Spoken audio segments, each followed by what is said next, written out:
everyone. Hello, everyone. Good morning. Just give a wow. Woo! Woo! Okay.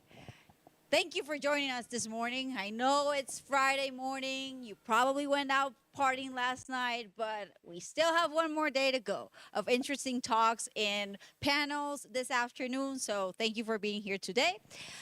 Today we're going to start with, we have morning talks today, and we're going to start with your president and CEO of FAB Foundation, by the way, Victor. I forgot to change that. So we're going to start this morning with Victor Freund. What's your last name? Victor Freund. Freund is German. It's German. But you can say Freund, yeah, Victor Freund from Peru. And he's going to talk to us about, I don't know if I can say that word in YouTube, but experience, that feel of failing and resilience with your Fab Lab project. So without further ado, Victor from Peru. Thank you very much. That's fun. Actually, okay, I would like to see my presentation, please. Is it? Yeah, thank you. Yeah, that's it. Well, hi, how are you? My name is Victor. I understand that everybody was partying yesterday, so I understand the moment. Well, I will share to you, I will present myself. I'm Victor. This is me many years ago when I was a student in the Faculty of Arts. I am from Lima, Peru. Actually, first, when I finished school, my father wanted me to be an electronic engineer. So I studied electronic engineer, but then I realized that I wanted to study design. So I changed of career, no? And while I was studying industrial design, we were taking some courses related to arts, no? So they asked us to make this kind of a sculpture using cardboard, which was disgusting, it was horrible, but I learned a lot. So that's the first experience I had in terms of how I could experiment with the materials in order to create something. And the value of it, because I learned the properties of the cardboard and everything I could do with the cardboard. While studying industrial design, I also had these kind of exercises related to understand the person, understand how the person works in space. So I went to the laundry, I think it is, no? I was working there, understanding how the person was working, all the machines involved, how was the dynamics, the interaction with the customers, and many other things, no? I also developed this project that was for blind people that were not able to see, blind, no, for kids. And this project was named BBIPs. So that is that you were able to catch all these Martians. It's like an old game with magnets, but you were able to catch them, and then they were going to sound. No, it was like beep, beep, beep, something like that. So those are some experiences. After that, I was able to have my first job here not here in Peru. Actually, the company is Ecoempaques. No, that company was able to make this packaging made of cardboard, no, made of paper, actually recycled paper. And since it was my first job, I suffered a lot because I had to design the molds, I had to machine the molds, and there was a team that was working on the product. No, so my first and only industrial product was this packaging like a heart-shaped. No? And this is another exercise I had related to lights. No? After that, I was able to take the FAB Academy because of a scholarship, thanks to the program from the Spanish agency cooperation. And that's when Tomás Díaz was my instructor, when he used to be an instructor of the FAB Academy, together with Benito Juarez, that you know him, Susana Tesconi, and some friends of Ethiopia, because actually the program that was developed by the Spanish agency was to teach the FAB Academy to 2 people from Peru, 2 people from Ethiopia. We had to go to IAC, to the FAB Lab Barcelona, to take the FAB Academy for almost 1 year, because many years ago, 2009, 10, it used to last 11 months, the FAB Academy. We were there, and then we had to go back to our countries in order to implement the FAB Lab. So our friends from Ethiopia went to implement their FAB Lab. I don't know if it exists. I'm not really sure about that project. But in the case of Peru, we implemented it in the National Engineering University, in the Faculty of Architecture. No? And because of that, and because we were kind of rebels, we decided to to replicate this project in other educational institutes, which was quite challenging, actually. No? So that's like my background. No? And in terms of FAB Academy, I also was, since when I was a kid, I loved to create characters, toys, and stuff like that. Most of the exercise I developed were related to that topic, no? to creating like characters. So it was kind of frustrating for me sometimes at FAB Academy, because all the projects that I wanted to do I was not able to do them. No? For example, I wanted to 3D print a character, but the machine broke, so I wasn't able to create all the character I wanted. No? And it was like very experimental for me, because it was the first time teaching that. Actually, it was maybe the first time of Thomas being an instructor. I mean, we're talking about 2009, 2010. No? But I realized that besides those problems, I was able to continue and to learn different topics, not only related to digital fabrication, but in other things. And I will tell you what kind of experiences. No? So my first failed experience is related to a project in the museum, because after many years, because I was professor in some universities, institutes, we were able to implement a Fab Lab in a museum that was the Metropolitan Museum of Lima in Peru. No? So the project began in January 2014, and it ended on December of the same year, because of different reasons. No? But I want to share a little bit what was it about. No? So the museum, the MET, that is the Metropolitan Museum of Lima, is located in the capital, no? In the Lima downtown. So if you ever go to Peru, let me know. Maybe I can take you to that museum. And in that museum, we were able to see different projects, no? Like cultural projects. No? And it was an interesting connection with the history of Lima, with the history of Peru, with typical clothes and typical many things. No? In this case, we were able to take a space of the museum. Sorry, this one. They gave us a space in the museum, and there was a team of us who had to develop these workshops, interactions, dynamics with the visitors of the museum. No? So actually, this museum is from the public sector in Lima. No? That is from the municipality of Lima. And we were like external people going to a museum trying to create projects. No? So we had many workshops. No? Actually, we were developing these Fab Lab kits for Peru, for South America, for Latin America, actually. No? And we also had, for example, this kind of activity that was a competition of creating characters. It was named Limonstros. It's like monsters of Lima. No? So the idea is to identify good things and bad things of the capital and turn those aspects into characters. No? So we were able to create this first exhibition related to creating characters, like paintings, like sculpture, like using digital fabrication and other tools. So there was this exhibition. Actually, this was the winner. That is the character related to picarones. That is a typical food in Peru. That is something sweet. So if you ever go to Peru, I can give you some picarones so you can try it. And in this case, the picarones was turned into a character. No? So this was one of the winners. But it was many years ago, actually. Because of that activity, we were able to connect with the people of the municipality, with the area of culture, no? And we were also able to connect with different companies, private companies that wanted to sponsor our activities. So that was one of the first times we understood why it is important to connect with the private sector and how to connect with the private sector. So we were able to identify why they need it. In this case, for example, some of the companies was uhu, no? That is something to stick. I know if you find it in everywhere. No, uhu, no? No, it's like glue, no? It's like glue.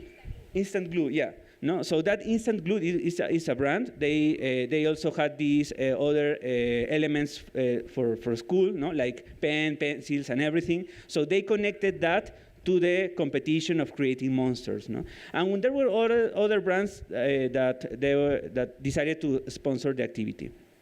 Besides that, we had these open talks. No? So we understand that the museum needed to have some public. So in order to help the museum have public, have visitors, we decided to create these open talks. So that was another activity.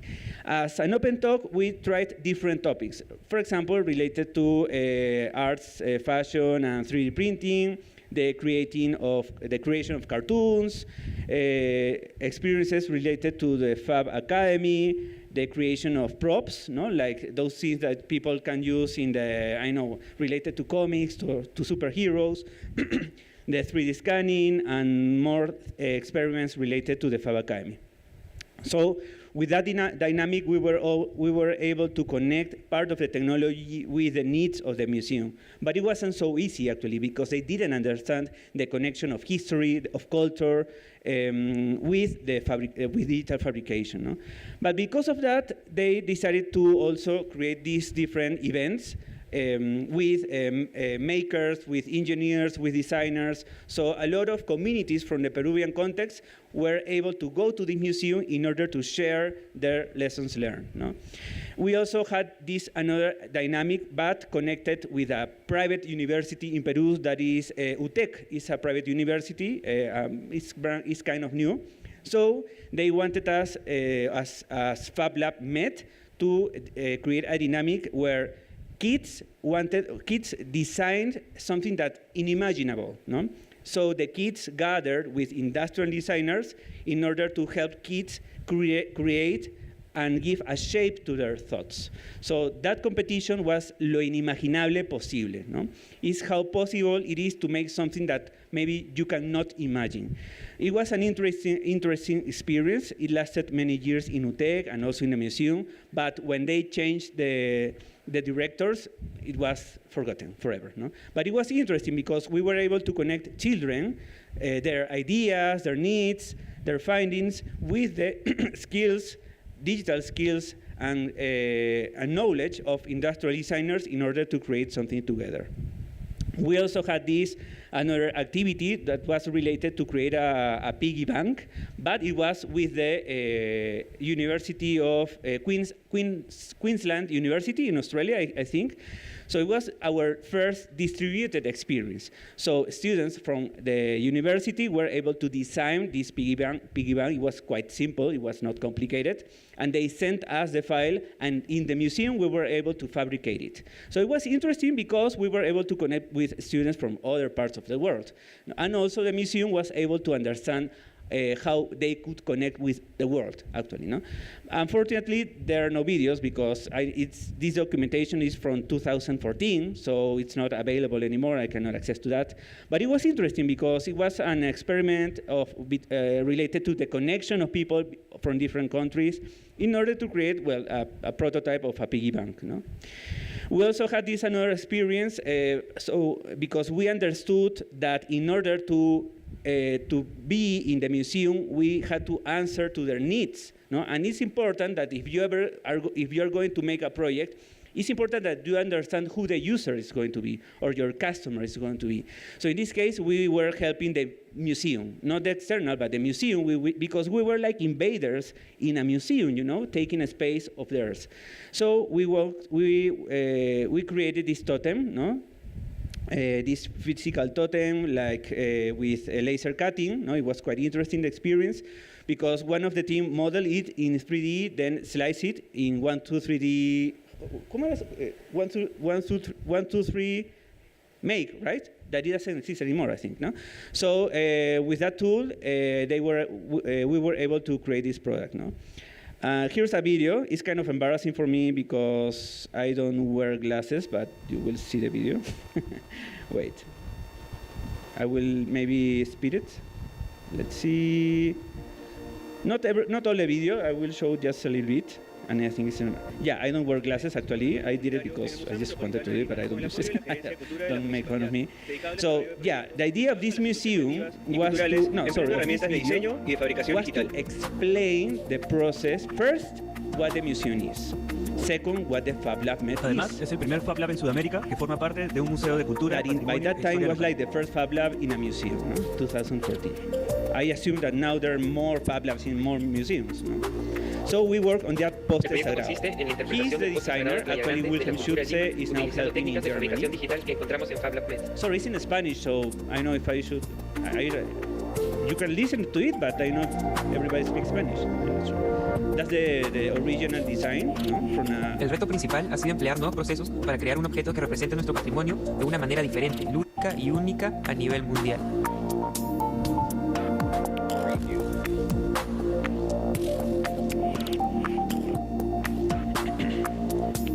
Para crear el tótem, partimos de las imágenes reales del ídolo, las cuales vectorizamos y luego las importamos a un programa de diseño 3D y así modelamos la figura.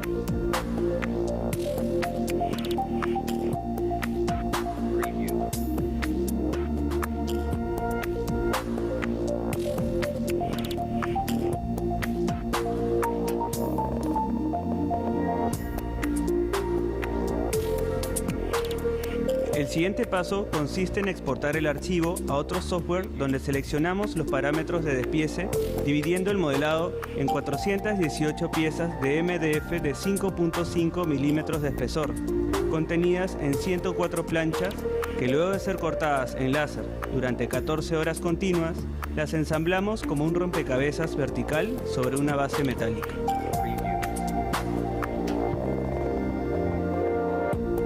Yeah, it was a lot.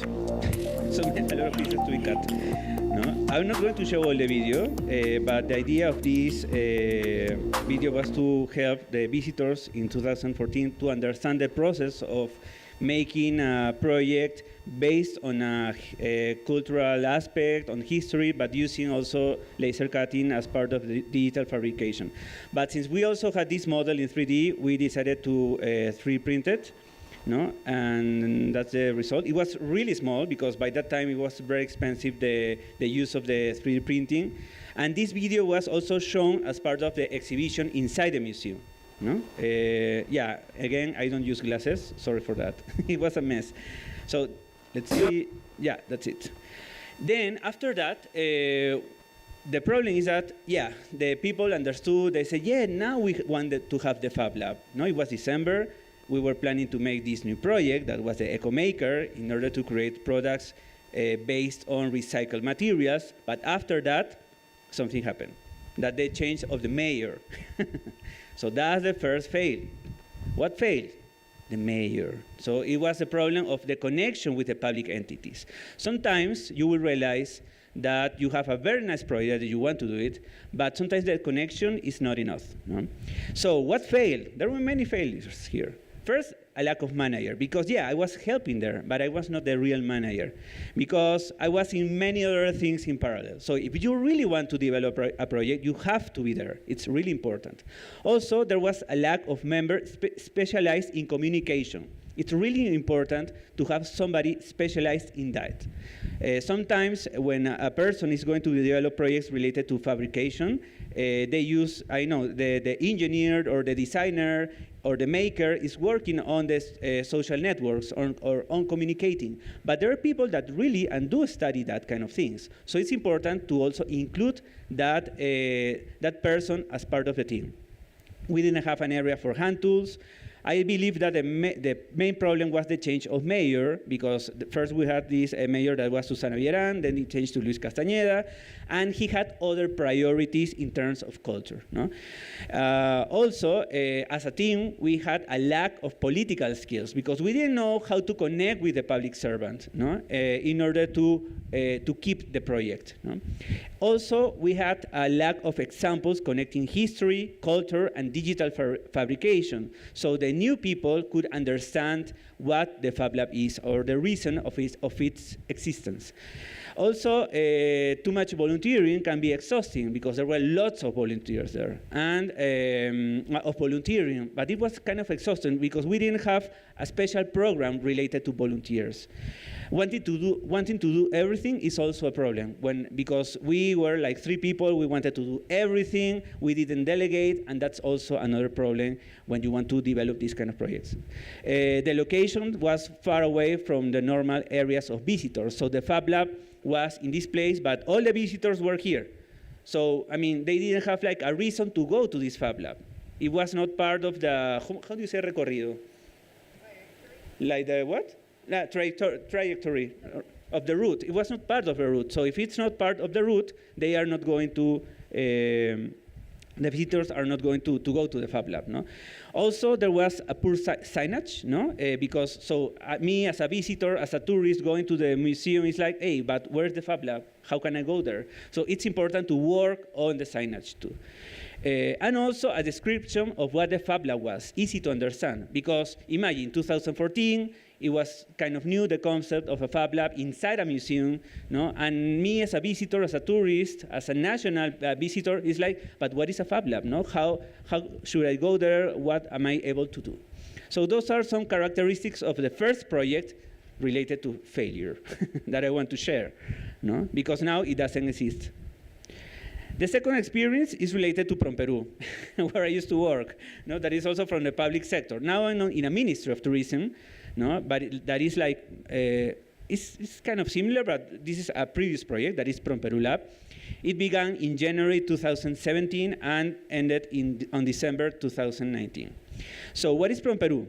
Well, first, Peru Lab. No, the idea of Peru Lab is that it was going to be an interdisciplinary team to help imagine, explore, co-create, iterate, develop, and innovate in the generation of proposals, no, related to the culture of Peru. No, but actually, these words like co-create, iterate, innovate were not so common in the public sector. So it was a problem too. No? It's like, but what is co-creation? No? It's like, maybe because we are involved in these kind of things, we understand the concepts. But sometimes not all the public servants understand what co-creation or iteration is. We were planning to work on this, on developing what we call the 22nd century skills, like spatial, no, understanding about the Earth and the universe, sense in terms of using all the senses to design new experiences, empathy connection, that was feeling without being in the place, global, that is cultural empathy with any country, expressive, new ways to communicate a message, eco-awareness, that is related to protection of environment and life, and imaginative, no limits to ideate new concepts. We were also talking about transformations, no? Because by that time, we were planning to work on transformations in terms of tools, of spaces, of generations, like connecting the elderly people with the young people, because the elderly know a lot of things, and the younger have these digital skills, so we wanted to work on these connections. Also the region, in terms of how we could connect people from different parts of the country and the world in order to create projects, and intersectorial, no? How to connect not only the public sector with the private, but also with educational sector that sometimes it is forgotten when we want to develop projects, and also the civil society. This is from Peru, no? That is the building where we were staying. We began like this, no? Like that one, but after that, after saying, hey, it should be like a co-working, so they invested and they kind of changed that space, and this was the team, no? that it doesn't exist anymore. And we developed different projects, no? Like workshops, from Peru, external workshops. We planned these Fab Lab tours, so the public servants visited some Fab Labs in order to understand how they could develop projects and how the digital fabrication works and could be connected to the public service. No? And this is one of the activities we made related to the tour maker. No? Let's see. With a booth of Marca Peru. It doesn't have sound, I guess. I know. Well. So in this case, we used the bus of Marca Peru and took some communicators, bloggers, journalists to 3 Fab Labs, UTEC, STAN, and PUC. So the communicators understood how to create products, how the technologies work, and on the other side, the makers understand why it is important to communicate what they are doing. So it was one of the activities that were developed.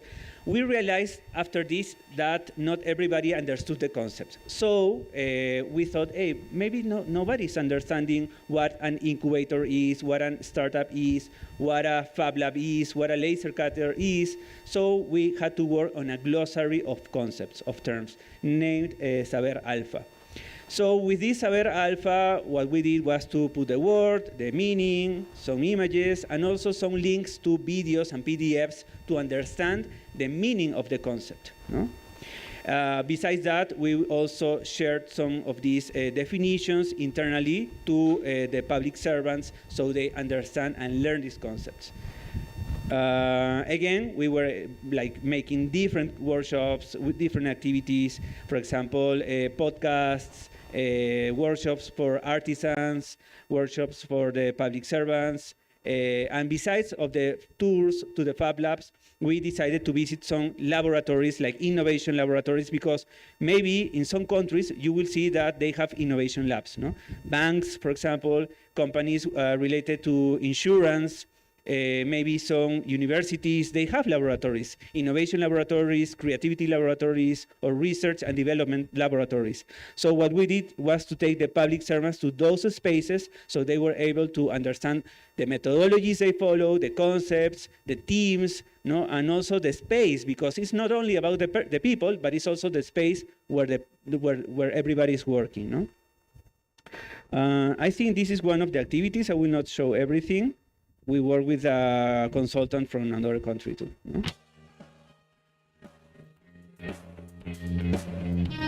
I think in most organizations, the innovation, the good ideas, they come from the people that are in day-to-day working with customers, but it's the management, it's the top that has to facilitate it. He aprendido muchas cosas, entre ellas lo importante que es la innovación, que debemos investigar más a nuestros clientes, no? It's like actually these are entrepreneurs understanding some methodologies of how they could know more about their customers, they could know more about what they can improve. It was not about making, actually, it was more about how they could identify their added value, no? And how they could improve their businesses related to coffee, related to agriculture, related to food, related to artisans, to any kind of products. Sobre las nuevas tendencias para poder I will show the following video. Wait, okay. And the last thing we were able to do, we understood that we were not like documenting all the process. So we decided to work on a web page, no? That was from Peru Lab. But the problem is that this was the last thing that we did in that laboratory. So that's another fail. No, and why was it another fail? First, by that time, it was pre-COVID-19. It was a failure because this laboratory, the idea was to develop the digital skills of the public servants. But pre-COVID, not all the public servants had these digital skills. They didn't understand what remote work was. They were not able, some of them were not able to work with their computers, with their laptops. So it was kind of complicated, no? So they didn't understand. Also, the entity, I mean, we realized that From Peru kept the project because they loved the team. Because yeah, everybody was happy, like doing great things, but they didn't take advantage of the project itself. So that's another problem. Also, there was a lack of evidence of actions and results of the lab. So that time we realized why it is important to have indicators. It's important that at any project that everybody is doing, you must have indicators, qualitative and quantitative. So that's going to be used as evidence in order to take decisions. Also, another problem is that the lab was located in one of the 3 offices of Mincetur, no? However, it was in a place where nobody wanted to go because it was far. So it's important where you locate the space, the project, the laboratory. No? If it's far from everybody, well, nobody's going to go. And you have to design the route in order to go to that place. So it's really important. There was also too much traffic between the main office and the laboratory. In Peru, we have a terrible traffic. So going to the laboratory was not so easy. No? It's like, I have to go, but there are too many cars, it's too hot. No, so those aspects are also going to influence on the decision of going to one place. Not being clear where in the organigram it was located. Its existence was not official. No? So there was not a paper or a document saying, yes, this laboratory exists. No? The creative, the creative team had to work on logistics and administrative work. So everybody, all the team had to do everything. No? And it's important that you define the roles of each of the characters of the people inside a team. Also, there was a lack of support of the new general management. No? The new one canceled the project because he didn't understand the reason of this laboratory. And also there was a lack of knowledge in terms of public management from the team because we didn't know anything about the public sector, how it worked, anything about the organigram, anything. So that was a problem. So these, I believe, are some of the characteristics of why this project could not continue. Well, actually I'm working again in the Ministry of Tourism, but in another project. But after these lessons learned, I'm able to the project is working, no? But this was the second fail. Now, the third fail is related to a class of responsible design that we had last year. No? The idea in this class was to connect the people who played sports with with designers. No? So first, what is responsible design? Actually, it's an elective course in the Faculty of Arts and Design in the PUC University. And you will see that lots of students from different careers are able to participate. Fashion, arts and textile design, graphic design, industrial design, civil engineering, architecture. Since it's an elective course, anybody can participate.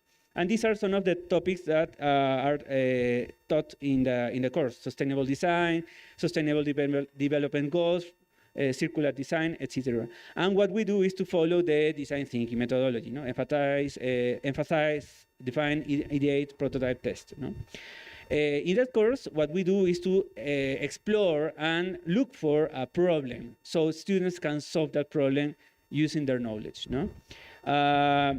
We had some previous experiences. For example, Minedu, we had to promote the creation of SB. SB is like Espacio de Vida, but in English would be Spaces for Life in public and private educational institutions. No? So this was one of the results of one of 8 teams of the course. No? Also, experiences with the artisans. No? It's not only working on the products, but working also on the manager of these centers of artisans and how this person can connect with the surrounding. No? So we develop new tourist experiences by applying information and communication technologies, and some of them use the digital fabrication and digital manufacturing for the artisans. No? In this case, it was like the use of amuletos. I don't know how to say amuletos. Like small, well, it was the connection of like small products. It's like gamification. That if you go to this place, you will receive this product. No? And the idea is that you can collect all these small products. No? And the last year, we had this project with Legado, that is a place where all the sports, where people play sports, no? are trained also. As part of that dynamic, we use TikTok. No? Actually, TikTok was a great tool in order to look for people interested in the course, no? in the concepts, and in some of the talks. The students developed this project that, for example, was for badminton mobile. No? The idea is to promote how people could play this sport, but through a mobile. No? It was kind of crazy, but it was not developed. It was just a concept, no? Because since it's an elective course, it could the result is like an idea, not a real product. No? That was like this. No, so people could play sports inside a bus. Also, they developed these apps and different technologies and different solutions.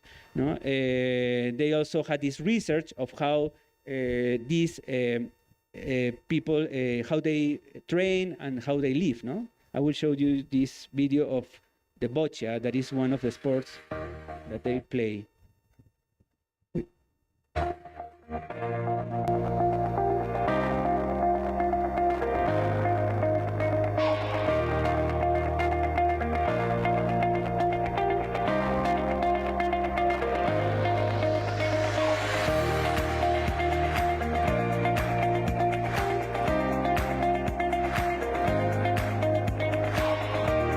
So the students had to find a problem here. It was not easy because sometimes people who play sports, they don't say they have problems because they train to win.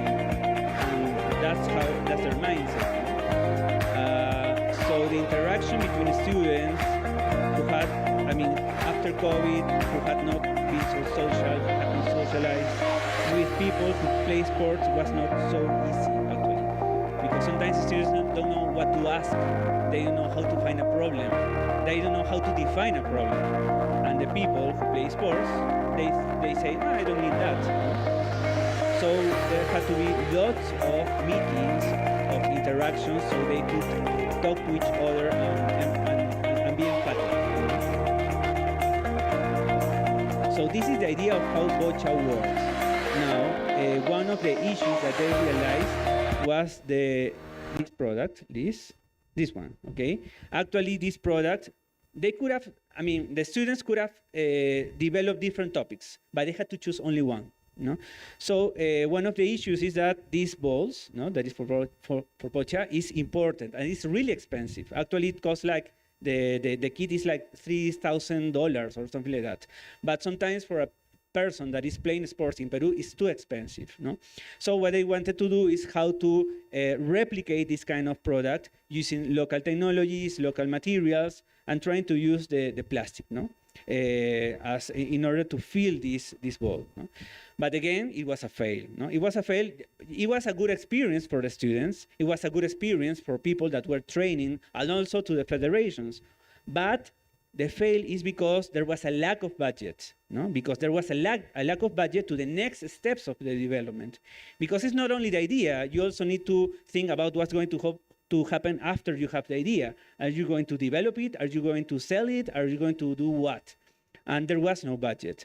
After finishing the project, it was not clear what to do. It was not clear who were the responsibles of doing what. Okay, I am the university, but what is my responsibility after doing the project? Or I am from Legado, that is a public entity, but what are my responsibilities? Nobody knew the role of anything. Some students just want to take the course and get a grade. That's another issue. They take the course because they just want a grade, and that's it. The leaders of the federations didn't go to the final presentation, which disappointed many of the students. That was another problem, no? Because the students take their time, their life, their energy to create a product, but you see that the leader of the federation is not there and is not listening to your project. It was really frustrating for them. Also, since there was no agreement, like a legal agreement with Legado, they didn't feel responsible to continue with the project. And there was no communication about the final projects through the university's social media, because the university PUC has social media like Facebook, Instagram, TikTok, but they didn't communicate it. And sometimes if you don't communicate something, it is as if it didn't exist. No? So it's important, the communication. So those were the three fails. No? But actually, there were many lessons learned, no? And I'm going to finish with that, actually. No?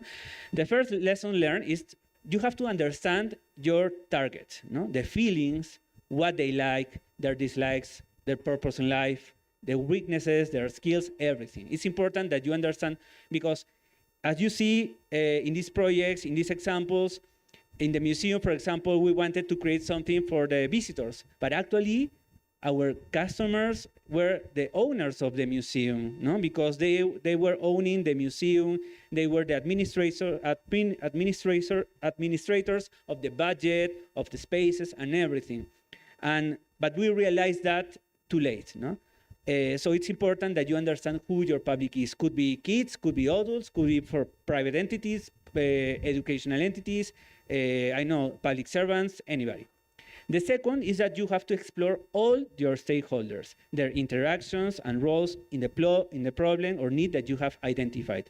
So it's not like making this is the main actor and this is the three other stakeholders. No, there are lots of stakeholders when you are going to work on a project. From the private sector, public sector, educational sector, also the social society, right? Then the communicational sector, even religious sector, because they have a strong influence on people. And by educational sector, it's not only the universities, it's also the college, schools, private, public, national, international, also influencers. Yeah, some people say, I don't want to work with those influencers. but sometimes they're influencers because they could influence some people. So it's important to identify who they might be and how they can help on the development of their projects. Also, it's necessary to find who are your detractors, no friends, because sometimes you will find that people don't like your project, no? And how you can work with them. Religious entities and also the non-humans, no? But because that's also another new topic that many people are talking about, no? How to include the non-humans as part of your stakeholders map. That could be animals, plants, microbes, and maybe AI, or maybe future characters, no? Then I realized that it's also important to read the organigram and find out what ministry, municipality, direction would match your project. No? For example, in the case of tourism, this is the organigram of Mincetur. No? And you will see that, for example, the Minister of Tourism is divided in the Secretariat, Vice Minister of Tourism, Vice Minister of Trade, and they are also divided in different directions, and each direction has a different role. So it's important that you understand who you are going to contact in order to create your project. It's not that, I want to work with the ministry, let's contact. No, you have to identify who the main stakeholder could be. Then search for primary sources. You have to read laws, indicators, reports, documents related to your project, and question. No? It's not that you read that. It's also that you have to question and strengthen your critical thinking when you want to develop something. No? Because, for example, if you read the general law of tourism in Peru, it says that they will work only with students that work on tourism. But I question, but why only tourism? Why not working with engineers, with designers, with biologists, with educators, with lots of people, no? And there are lots of documents that a person could read in order to develop a project, because you will find a lot of indicators there. Also, it's necessary to understand the problem. You won't get it from home, from your office, from your bed, from internet. You have to go to the place in order to understand what the problem is. Then you could co-design with actors you have never worked with. No? For example, why not developing a project with kids? Why not developing a project with non-human actors? No? There are many, actually, animals, plants. There are lots of non-human actors you could work with, no? With elderly people. Lots of stakeholders you can work with.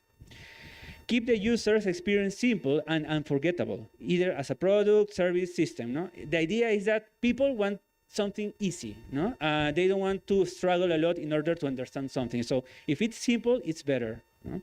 You need to measure qualitative and quantitative. Otherwise, how do you know you are solving the problem? And how can you find out about this information, either qualitative or quantitative? Well, you can create a Google form that is for free. Maybe you can create a dynamic with Kahoot and you will gather some information. And if you want to explore more, you can use sensors and you can work with the FAB Labs in order to create a gadget that could get some information or input information. No? It's important that you could also learn more than that language, no? Or the native languages. No? In Peru, we also have, for example, Quechua, we have Aymara. Unfortunately, I don't know how to speak those languages, but it's necessary if you want to understand all the citizens, all the people of the country, no? And you can develop projects with them. No? Actually, the language is also a barrier. No? Last year, we were working on, not last year, it was the translation of FAB Academy. Do you remember that? No? That because some of the Peruvian students didn't understand the concepts of the FAB Academy. So there was this pilot project that was to put some subtitles in Spanish in the classes of the FAB Academy. No? So it's important also to learn some languages. Help shy people express, because they can save you and your project. Sometimes you will realize that there are people that love to talk a lot. They talk a lot, and you consider that person is like the leader, no? But sometimes the shy people could help you a lot. So try to find the shy people and try to find these tools in order to get information from them. For example, you can use Mentimeter, Miro. You can use Play-Doh, because sometimes people will not communicate by talking. They could communicate by making or by drawing, like visual, how do you say? Visual thinking? I know how to call it, no? But that's another way to communicate. Not everybody understands what you're saying, so we use simple words. In Peru, we had this problem that when we were the first years that we were going to implement the Fab Lab, we said we need a 3D printer and a 3D scanner. but they got a budget for the normal printer, no? So it's also another problem. It could happen, no? Not everybody knows what a 3D printer is, or a 3D scanner is, or a laser cutter, no? And they might misunderstand that concept and get you this kind of printer or scanner. Also, prepare agreements with the entity you want to work with. Agreement, well, in Spanish we would call it convenio. I don't know if it's okay in English. But, for example, if you want to work with a public entity, you have to identify what you can offer to the entity and what you need from that entity, and try to make a document related to that. Take the risk and use TikTok as a tool to connect with younger people or to gather comments. Actually, I had this experiment with TikTok because I was kind of afraid of using that, but it helped me a lot in order to get comments and feedback from people in Peru that had different kinds of pains, no? Because now we are through a political issue in the country, no? But because there are some strikes in Peru, no? But TikTok helped me to, for example, record the testimonial of a person and got feedback from different citizens. So it's not only a tool to play, it's also a tool to gather information, to share information, and to connect with people, no? Get informed about how to design policies. You have to find out if in your country or in your economy you have a methodology to design these public policies, and try to look for it. In the case of Peru, we have the Guía de Políticas Nacionales from CEPLAN, and there's a methodology of how you define your alignments, the services, the activities, how you're going to measure, who is going to execute that, who is going to be responsible, and the level of government. I mean, all the responsibilities. So having that, and you also have to define what your public problem is going to be in order to create the public policies, no? Learn and make new things constantly. It's really important, no? Not only you have the academy, no? That thanks to the academy, many of us have been able to learn new topics. I also took the MDDI, which was really helpful for me. And there are many other platforms, Creana, Domestika, and many others, where you can learn different topics. Also, you have to document your lessons learned. Use pictures, videos, files, GIFs. No? The best example of documentation has been the FAB Academy. No? The FAB Academy, thanks to the FAB Academy, I learned why it is important. And it is important because you will be able to get back to your previous knowledge, and you can get inspired by the information and experiences from people of other parts of the world. If you look for the documentation of 2010, because I was a student by that time, it doesn't exist because there was a problem, I know what. But I have this slideshow presentation of my projects. No? Learn from others. Learn from your and others' mistakes and share them. No? It's important that you try to define a moment and also a space where you are able to share the problems. No? Because not everything is perfect. There are problems if you want to learn something. No? What didn't work? What did you break? Did something explode? Which were your mistakes? How did that impact your day, your life, your feelings? Could you try it again? Could you try again? Could you solve or get what you needed? So maybe you could create like a fair of problems, like a failed talks or a problem tongue, I don't know, whatever. But try to create these spaces where you can share the problems, because that's the best moment where everybody is going to learn. And finally, I don't have an illustration for that, but the final message is to be resilient, no? You have to continue with the project, and you have to have fun with the project, because if you don't have fun, then why? Why you're doing that? No, try to have fun and to be happy doing that. No, and try to be really optimistic if there's a problem in your path. No, and that's it. Thank you.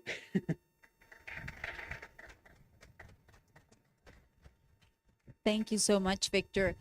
Do we have any questions from the audience? Questions? Yeah.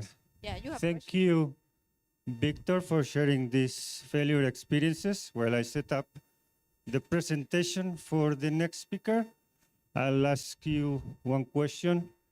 Well, I was thinking that I was the only failure in the conference after seeing all these people sharing amazing stuff. So thank you for sharing those failures. And the two of us, we speak Spanish. Maybe that's a thing. And my question was, what is your next failure? my next failure. I hope it's not a failure. And by the way, if Or we have maybe- the next speaker here, he can come up,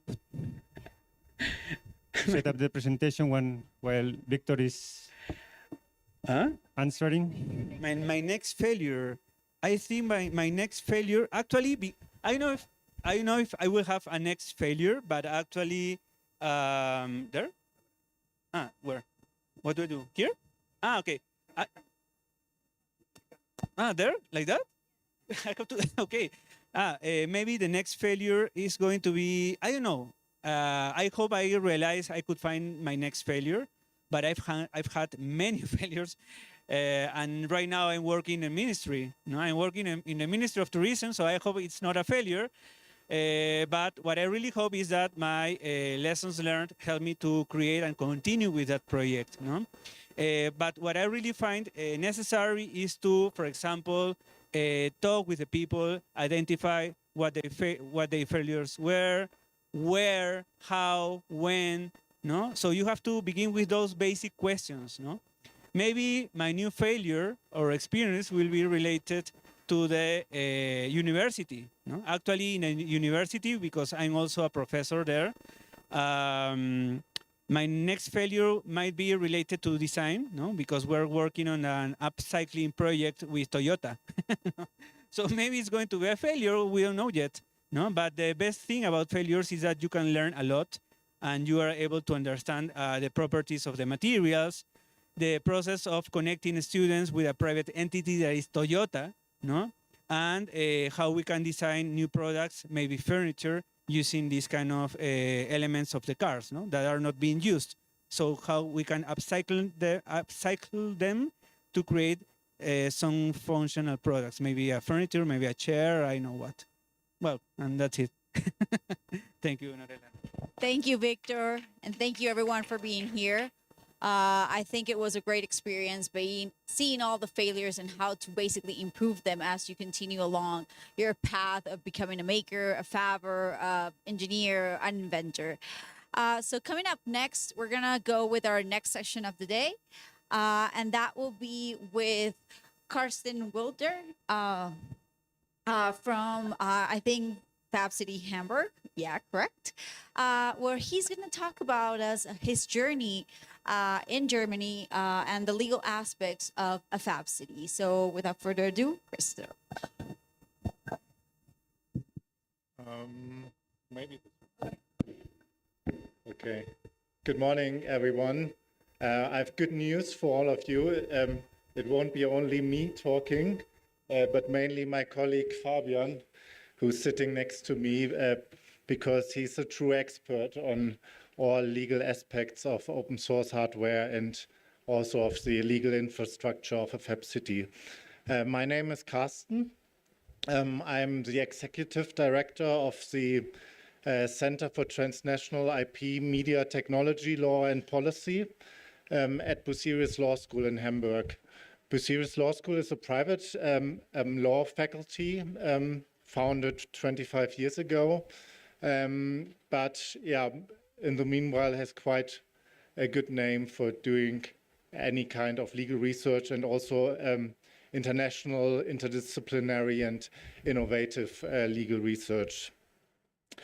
Mainly we focus on intellectual property law, so trademark law, design law, patent law, copyright law, all kind of new technology laws, but I would say some 7 years ago, we had the opportunity to visit a Fab Lab in Hamburg. And since then, we were very much interested, fascinated by what the makers were doing, and also fascinated how the movement in Hamburg grew and grew until Hamburg became the first Fab City in Germany in 2019.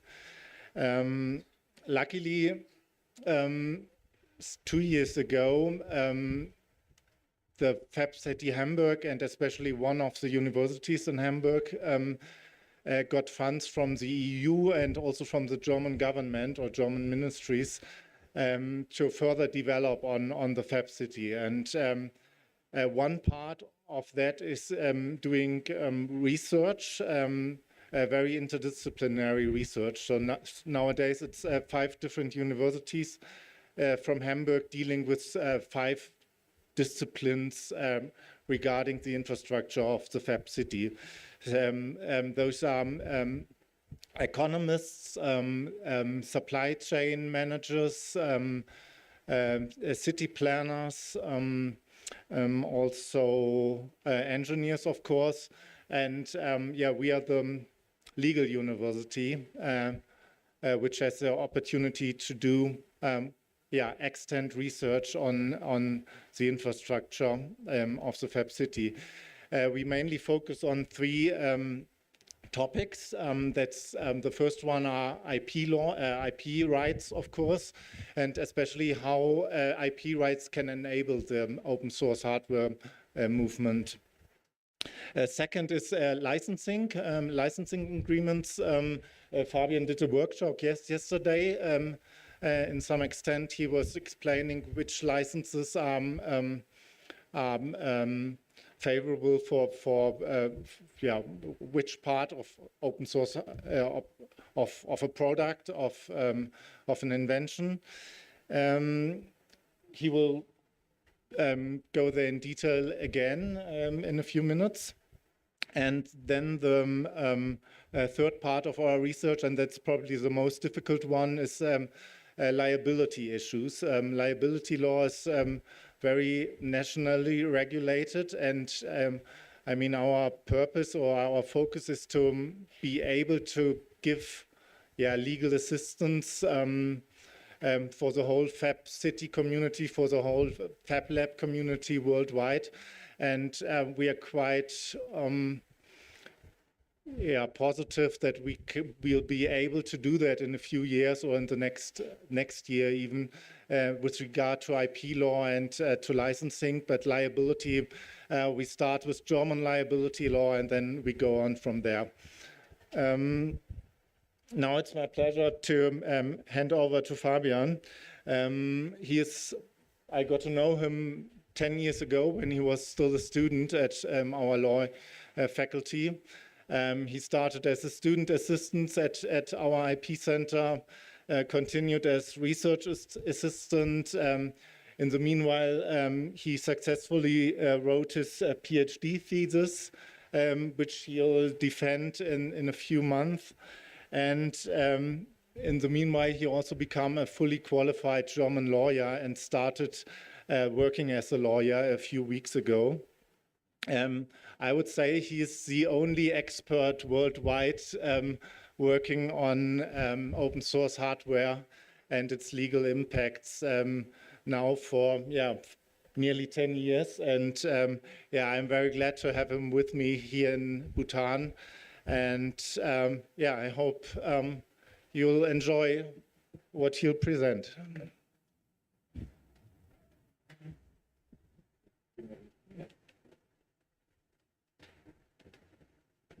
Sit down.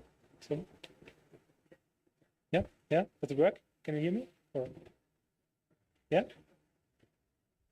Does it work? No, they don't. They kind of. No. I think now it's on.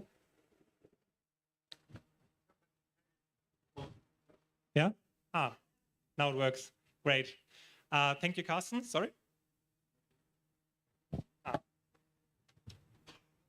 Sit off. So. Thank you, Carsten, for the kind introduction. Thank you all for giving me the opportunity to present our research here. Just in case you were wondering what this picture is, this is actually Bucerius Law School in Hamburg. So whenever you like to visit, you're very welcome. Just contact us. And what I wanted to point out about it, this word there in the middle, it's the German word Mut. It's in English, it would be courage. And I think this is a very good starting point for this conference, what we're doing here, because designing resilient futures, I think, takes a lot of courage and a lot of energy. So what I'm going to do is I'm going to shortly give you a broad overview over the vision of a FAB city. So I think you're all familiar with it, but I'd like to do it anyway because, as a lawyer, it is very important that that I communicate with people. You see, I cannot figure out the law by myself and what it's supposed to do. I always have to know how what you do works, what your interests are, what your problems are. So then I can know, maybe I can figure out solutions for the legal problems as well. So. What is the FAB23 vision? Just very briefly, on the left side, you'll see the traditional model. We call it PITO, product in, trash out. So you have the extraction of raw materials, they are transported somewhere to make products.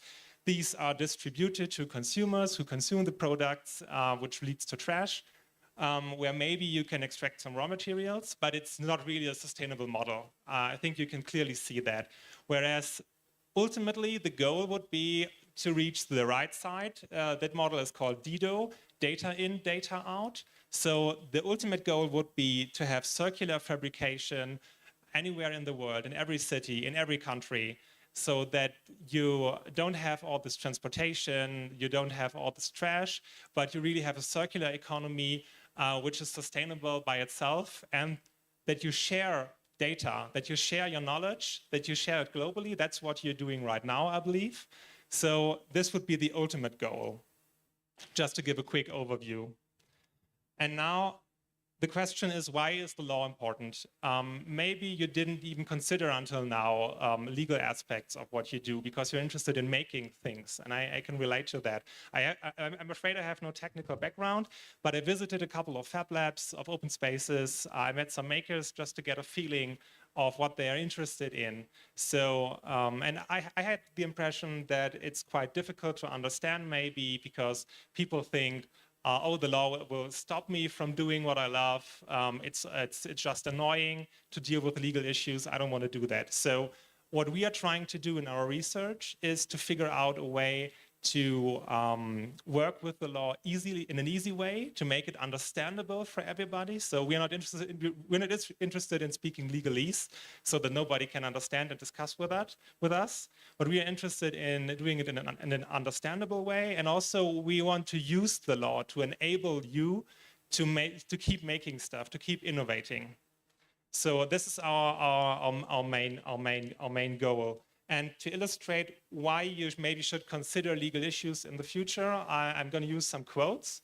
The first is, as Isaac Newton said, I have seen further than others. It is by standing on the shoulders of giants. So the first point I want to make is that in order to innovate, I believe that you have to use something that's been there before. Nobody would be able to create something out of nothing. So we all are standing on the shoulders of giants. We are all using something that has been there.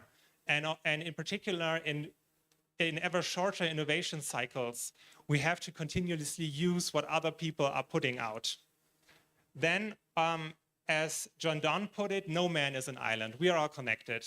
And I think this event is a good place that really illustrates this idea of connectedness. So people coming over from all over the world to work together, to collaborate, to communicate, to share their knowledge and share problems, share solutions. So we are all connected. And then thirdly, I just recently read in a book by Yuval Noah Harari that Homo sapiens is the only species on Earth capable of cooperating flexibly in large numbers. So what the FAB movement, in my belief, is also doing is basically leveraging an evolutionary advantage. So maybe to put it that way, going forward, reaching a resilient future, sustainable future, we can use this advantage of cooperating worldwide, globally, anonymously, flexibly, in large numbers. And against this backdrop, I want to invite you to think about how unequally wealth is distributed globally, how unequally resources are distributed. So my point is that in anonymous corporations and dealing with other people anonymously, like you would do when you share your knowledge globally, people tend to have different interests. They tend not to always behave fairly. For example, a maker would have different interests in a product or a project than a company, for example, or a non-profit organization. So there are different interests at play. So the question is, how do we keep being able to cooperate flexibly in large numbers? And my answer to that would be, we have to establish some rules. We have to establish some law which we are also able to enforce that enables us to keep doing that, and also to scale this so that it can be done in cities, in whole countries. So this is, in my view, why the law is very important for a FAB city, because I think you cannot scale it without any proper legal rules. And if you consider when you're working in a FAB lab, for example, or in your community, you already have certain rules, even if you don't have them written out. So you have social rules to which you adhere. You have ways in which you cooperate already. And I think it works well on an individual basis and on a community level also. You don't have to have a law necessarily. But if you want to scale it to a citywide level or a countrywide level or on a global level, I think then we have to have some rules in place to enable us to keep cooperating. So what I'm going to do next, what I want to do is to give you our legal perspective on the matter. I mean, you have worked, I think, probably for a couple of years, been making exciting projects in labs. And as I said at the beginning, we are always interested in sharing the perspectives so that we can adapt our legal perspective to what you are doing. So I just want to reverse this for this time and give you our perspective, how we see things and what our challenges are. So you might be able to better understand what we are doing and what we are facing, speaking in legal terms. So I found this very nice quote by Professor Gershenfeld, who said, "The real opportunity is to harness the inventive power of the world to locally design and produce solutions to local problems." So what I really want to point out there is, he said, it's about the inventive power of the world and about to locally design and produce. And that's why I think this is really a key quotation for what the FAB City is all about from our perspective. What this means is we're saying harnessing the inventive power of the world. For us, it means the global sharing of ideas. And for us, these are bits. Be it as data, be it as in a PDF, etc., in what form whatsoever. The sharing of ideas, we think of it as being bits, and the promotion and production of local design, that's atoms for us. So we are thinking in terms of bits and atoms. And for us, in our legal research, bits belong to the realm of ideas. They are intangible. There, the open flow of knowledge is the most important thing, so that you can really share information globally. And it's technically not correct, but to simplify it, we say it's software-related issues. So in legal terms, we treat all the sharing of ideas as the software of a FAB city, you could say. Whereas atoms belong to the physical realm. Liability, quality, and costs are much more important in our experience than the open flow of knowledge. So it combines. I'm going to get to that in a minute. But if you just look at the atoms, liability, quality, and costs are important. And also, these are all hardware-related issues. What that means exactly, I'm going to share in a minute. I just want to give you an idea about how this looks in our perspective. So on the left, we have the bits, we have code. On the right, we have the atoms. I took the voxel they presented on Monday because I think it's an excellent example of what the atoms are about. And then in a FAB city, you combine it, you merge it. So you have the code for the robots, for example, and you have the atoms to build something. And now to translate it into legalese, what we are dealing with is, on the bits side, we are dealing with open source software. So this is about copyright. This may also be about trademarks, about images, the protection of source identifiers, and the image of a company, for example, or a fab lab or an individual maker. And the advantage this has is it's at least partially court-tested. So we have seen judgments in America, in Germany, for example. So the courts have said, yes, you can do open source software with the licenses you're using. This is all good and well. And you have standards that exist. So in my experience, people, when dealing with open source software, they generally know what to do, how to license it, how to share it. And it's a system that basically works very, very well. It's been very successful in the past. So on the Atom side, more on the Atom side, we have open source hardware. There we have multiple IP rights. We have patents. We have also copyright. We have designs, also trademarks, and we have liability issues. So we have many more issues, many more rights we can use to leverage open source hardware. So it's a lot more complex than software.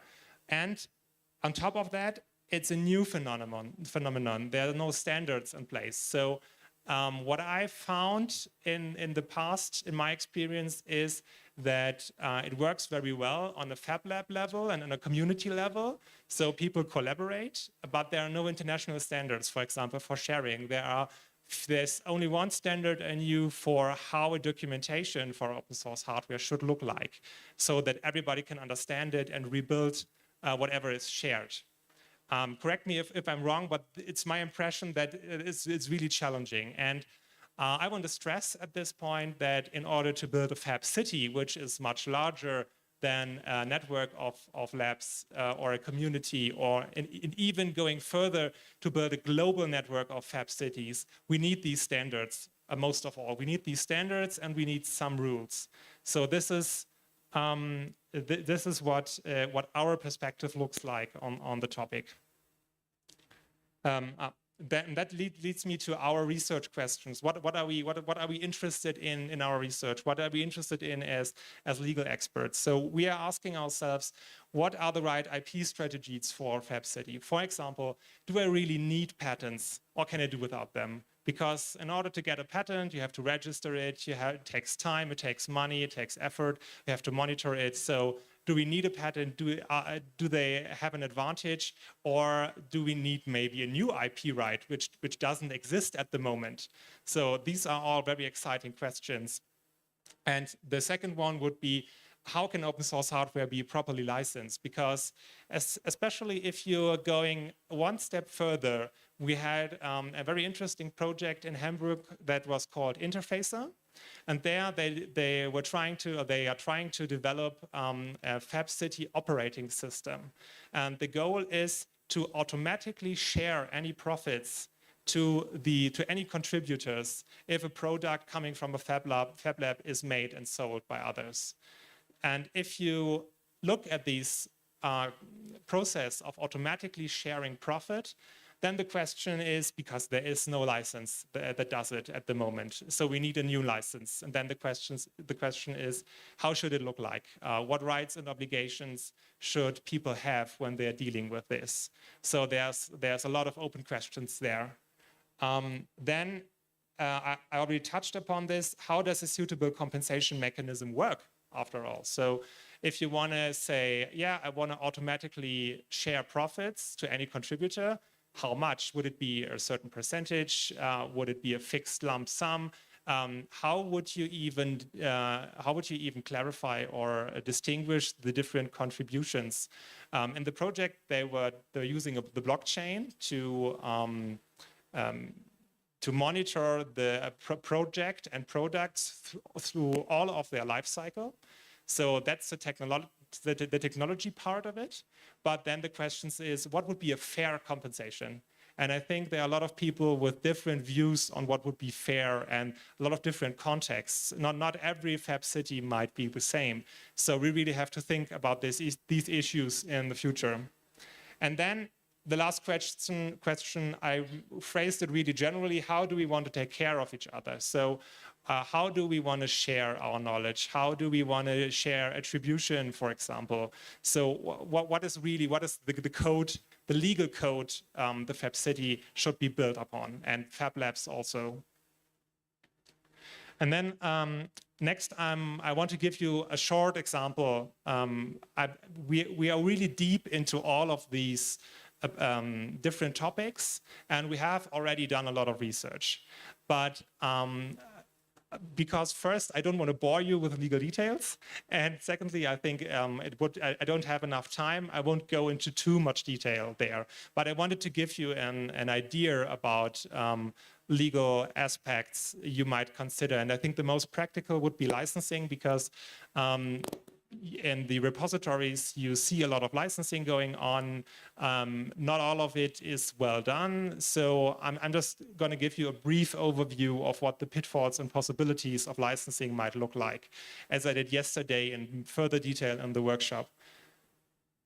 So the pitfalls of licensing, if I can name only just 3, would be non-compliance with license terms, for instance. So if you don't comply with a license, it automatically terminates, and then you have the risk of IP infringement. So somebody could technically stop you from doing what you do. In practice, I think the risk is fairly low, especially if you're working in a fab lab. If you're trying to go commercial and have a startup, the risk might be higher. And I would say from a practical perspective, the bigger you are, the higher your risk is, and the more you have to pay attention to compliance with licensing terms. Then if you want to get something out there yourself, I think the greatest pitfall is using the wrong license. Right now for open source hardware, I think I can safely recommend the CERN 2.0 OHL licenses, because they are quite new and they are well adapted to open source hardware licensing. However, you should note one thing: all of these licenses include disclaimers for liability. So they usually say something like, you're only liable to the extent, you're not liable to the extent permitted by law. But this is unclear. And from a German perspective, this wouldn't mean anything. So you would still be liable, even if it's in the license. I think there is no way to really get rid of any liability, but it's just for you to keep in mind. As I said, the practical risk should be fairly low, but it's just for you to keep in mind. And then if you're doing open source licensing, so if you want to control downstream use of whatever material you get out there, then you should take care of monitoring who's using your material, because otherwise I think if people don't monitor their licenses, we are heading in a direction where there is no legal certainty anymore, where you don't know what is licensed under what license. And if you take, for example, a famous open source software case like Cisco, it's a couple of years old, but they were sued because they used open source software in their routers and they simply didn't know it. And I think they settled in the end, but the court case had a volume of several $100 million. So as I said, the bigger you are, the greater your risk. So you should really take care of also monitoring the licenses. On the other hand, there are a lot of possibilities associated with the licensing. So licenses essentially enable the flexible cooperation I was talking about. Also, as I said, they allow you to control downstream use of your hardware. So if you want that people who contribute also make their contributions available, you have to use an open source hardware license. And that is really something exciting, and it has worked very, very well for software. This is a real possibility. And coming back to the Interfacer project, if the future goal is to reach the distribution of profits along the value chain, and this also means that profits would go back to the fab labs, to the makers, then you would need a license strictly, because it couldn't be done in any other way. So in essence, with regard to licensing, if I can only give you 3 parts of advice, it would be what's self-explanatory: to know your project. So what is your hardware? What is your software you want to license? know your IP. What are the rights? Do you have copyright? Do you have patents? Do you have designs, trade secrets, etc.? And then look at the license you're using. Take a look at it and see that you understand it. CERN, for example, has some really good guidelines on how to use their licenses, and it's really worth taking a look at it. So finally, to conclude, I want to share what we offer as legal experts in our legal research and what might also be interesting to you, because it's really our desire to get in contact with all of you, to share our knowledge so that you can understand, to get to know your perspective so that we can be better lawyers, actually. So just briefly, what we are doing is we are very far in writing some practical guidelines for open source hardware in Fab Labs. These are 3-part. So we have a guideline on IP so that you can read on how IP might relate to what you're doing in a Fab Lab. We have this guideline on licensing, where we treat all of the known open source hardware licenses and also software licenses which are used for open source hardware, which doesn't make so much sense, but we are explaining it why.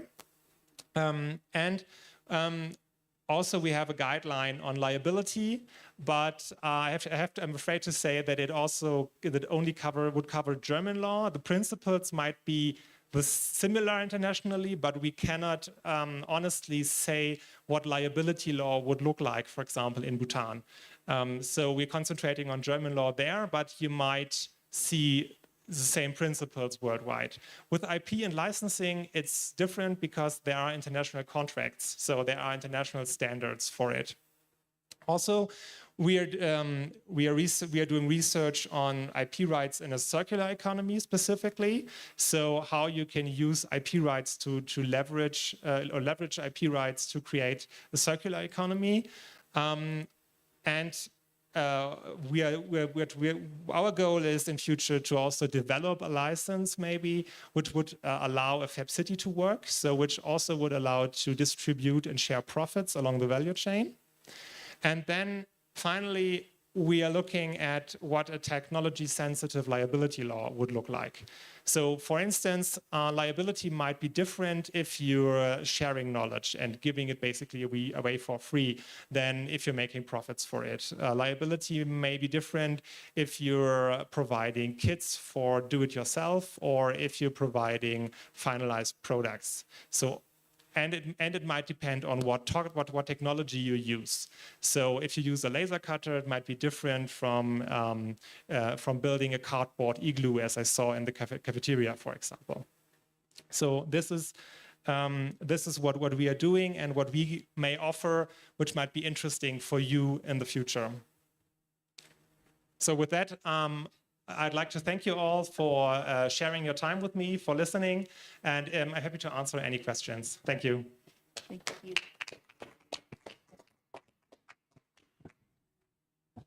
Hi, my name is Adam, and I teach law, so this is very interesting. Ah, great, yeah. Creative Commons. Some of us might have heard of Creative Commons. Maybe you could disambiguate and explain why it's completely irrelevant, somewhat relevant to part of the problem?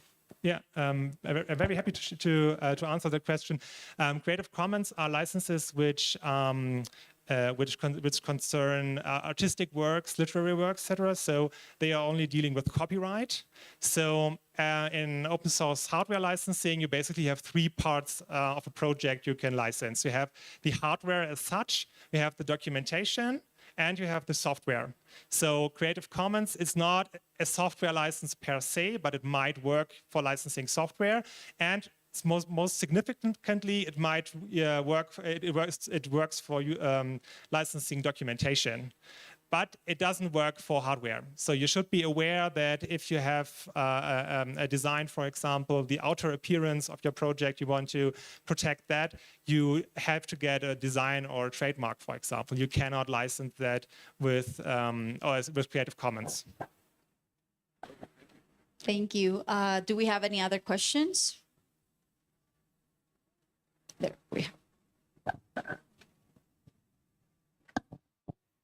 It was interesting for me to find that you were mentioning about a new form of IP that may be needed to address a lot of things. And from my experience here in the conference all these days, I do believe that you have a very important point there, that there may have to be a community licensing kind of thing for particularly when there are social enabling innovations.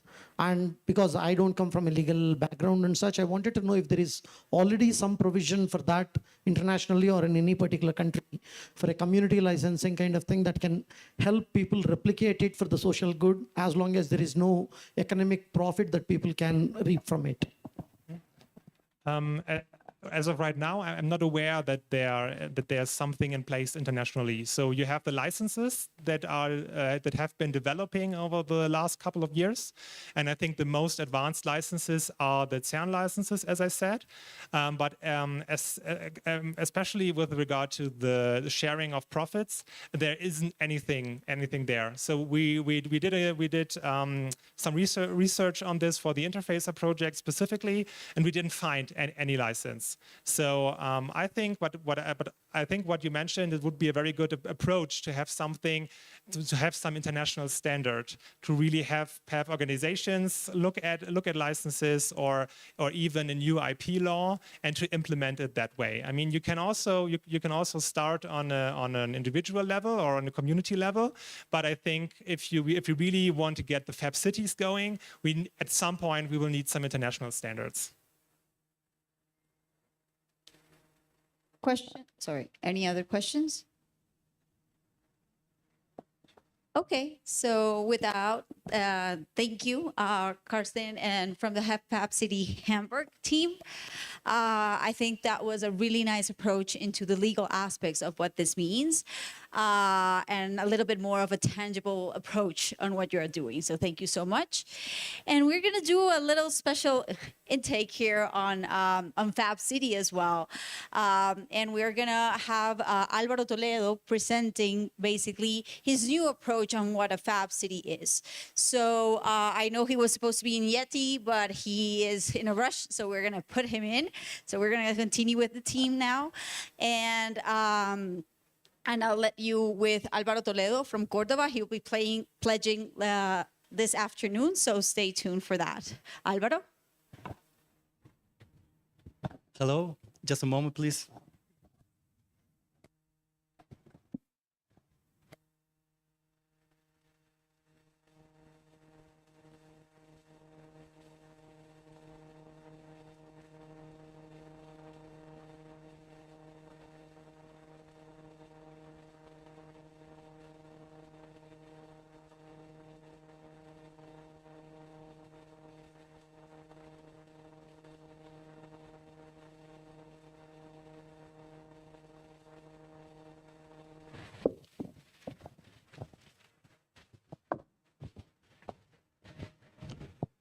Well, hello, everyone. I'm excited to be here representing my city, Córdoba, my country, Argentina. So give me thanks. I'm gonna give thanks to FAB Foundation, to CBA, MIT, to Bhutan to receive us. It's an amazing kingdom. Thank you. And I show you 18 years breaking paradigms to design resilient futures. I mean 18 years because to create my own lab called CoFactory, I began in the university with 23 years old. So to complete the dream to have our Fab Lab and Innovation Hub, it took 18 years. So I'll show you a short video to understand what CoFactory is.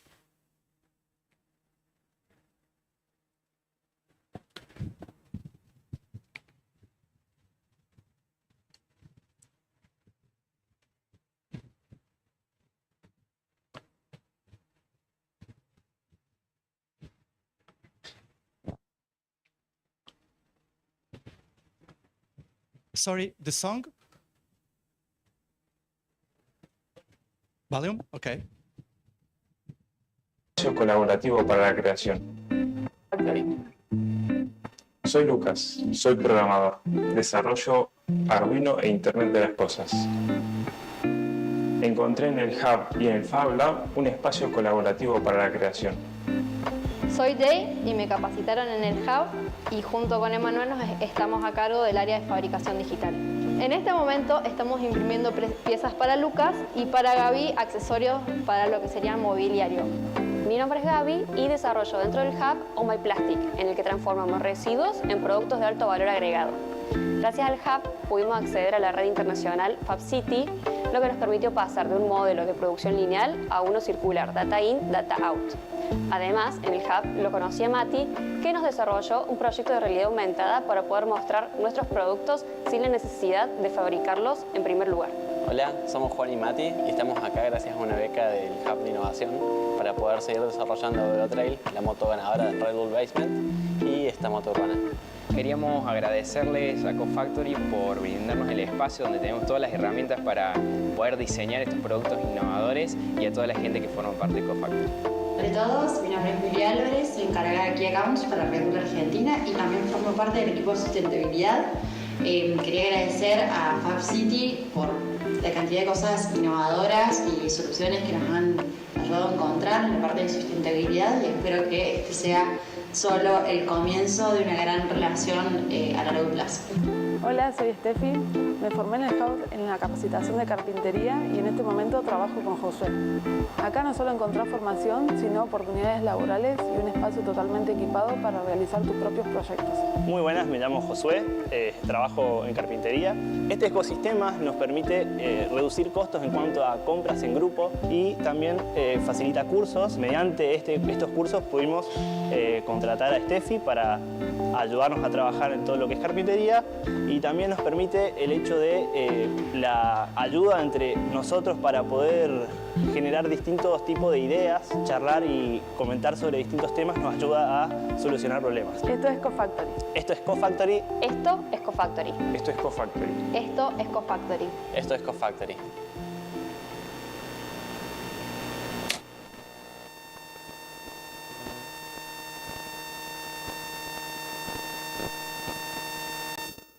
Thank you.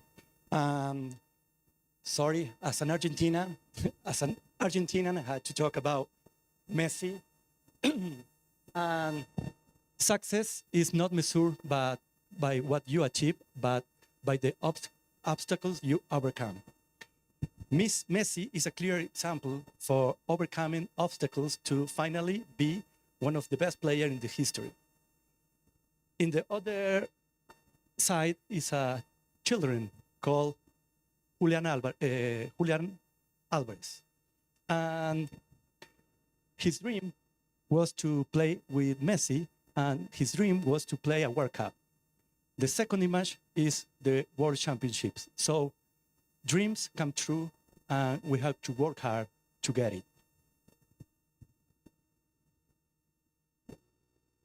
Well, I'm Álvaro Toledo. I'm industrial designer, specialized in digital fabrication and Industry 4.0. I'm interested in technology and his link with social development to improve people quality of life. One of my next goals is to create the FAB City Lab, the FAB City Innovation Lab in Córdoba, to link companies, universities, and governments, okay? Well, believe in your ideas.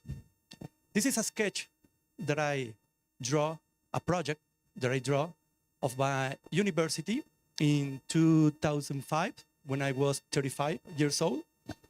And it's a project to create a Fab Lab, an innovation hub, and it took many years to get real, because when we have new ways to do things, you have to break paradigms.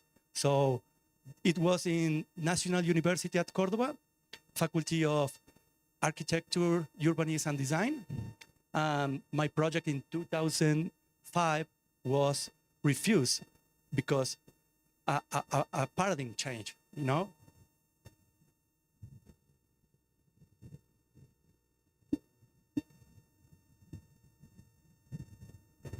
So this draft now is called CoFactory.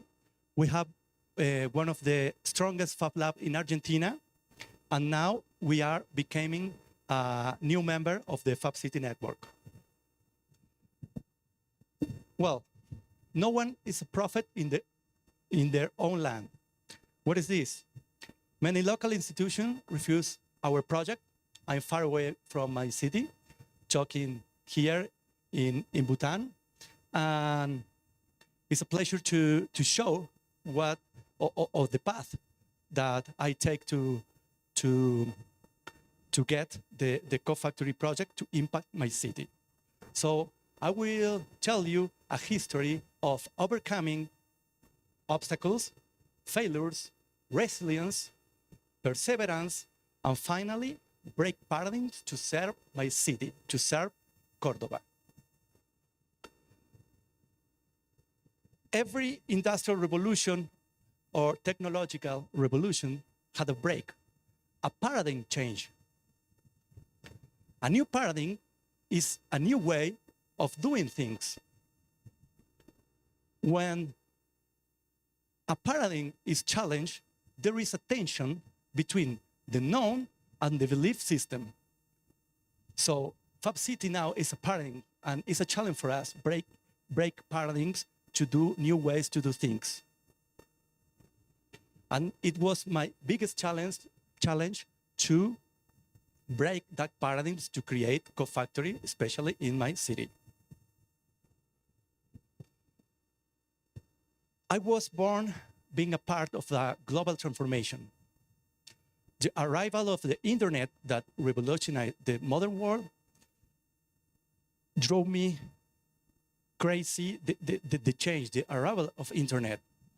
When I was young, when I was 9 years old, I used the computer and I connect to the VBS. Somebody knows what VBS is? Okay, it's bulletin board system. So when I was young, with 9 years old, I was connected to this new world. And this new world was a big change for us, especially before the internet arrival.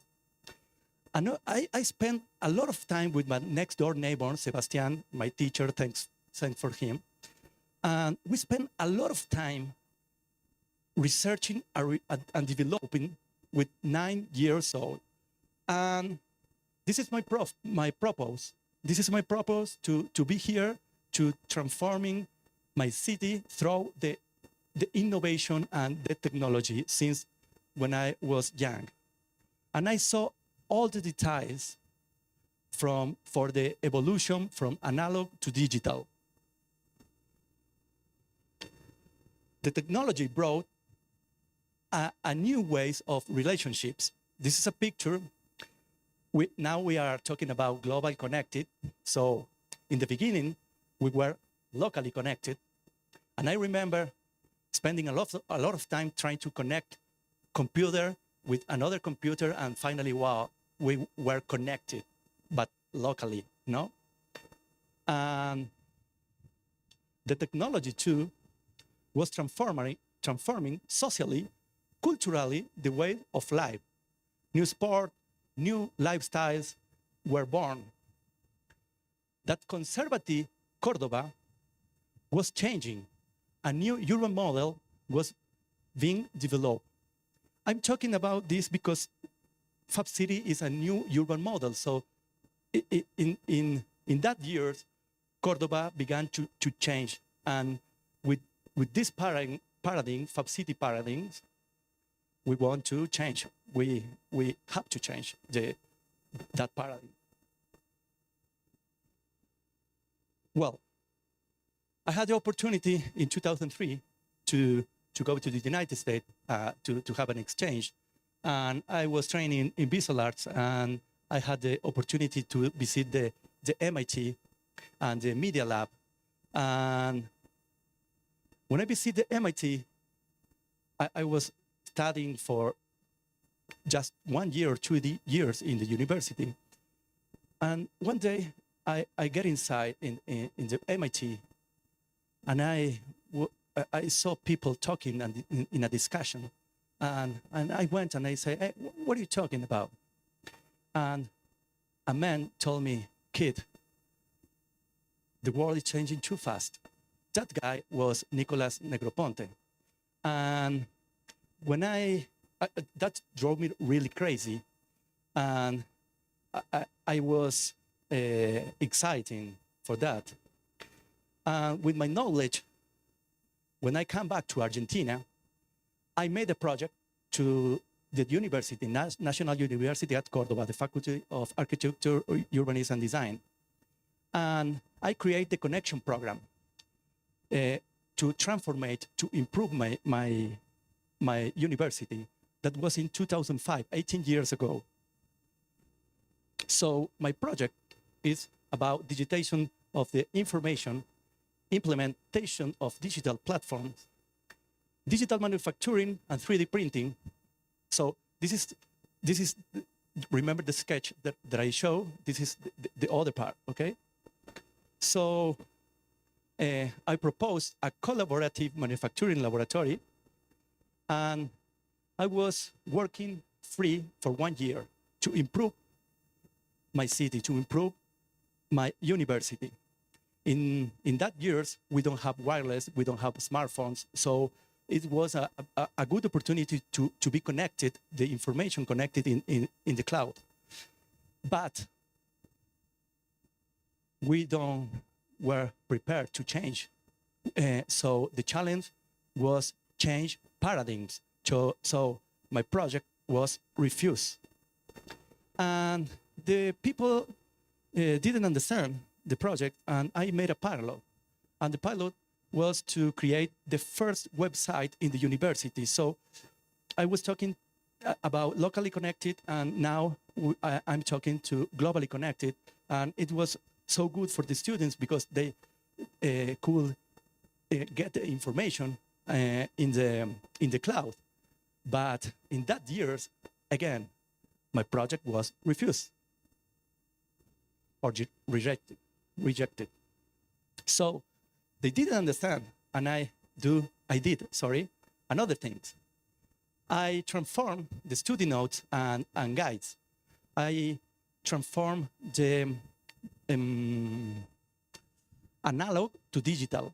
You know, I study color theory in black and white in a photocopy. So I transformed the guides in full colors in 3 dimensions with animation, and I put it in the cloud in 2005. And the teacher said, no, don't talk about the digitalization. No, please. And we were changing the paradigms. And the title of the talk is Change Paradigms. And I will talk about resilience. And it's important, the resilience, and especially so for young people. So we have a lot of obstacles to create new things or new ways to do things. And I discovered what we needed education. So I create a new project, a mobile classroom, to reduce the gap of the digitalization. So it was a social project, a mobile classroom, to visit different schools in my state. But once again, Alvaro, it's impossible to put notebooks in a mobile classroom because it's so expensive.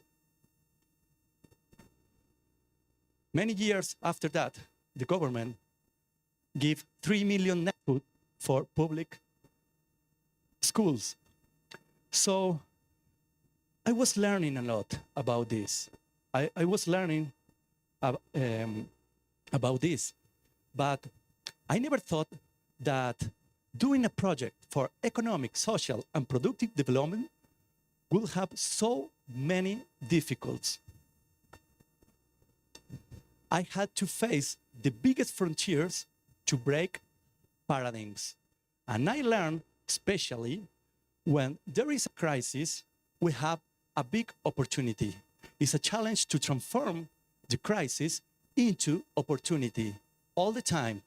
that's what I learned, breaking paradigms. And when I was frustrated and disappointed, I had the opportunity to work to the European Virtual Engineering. So in my country or in my city, I don't have support, and I had support to work to get international experience. So this helped me gain confidence and international experience.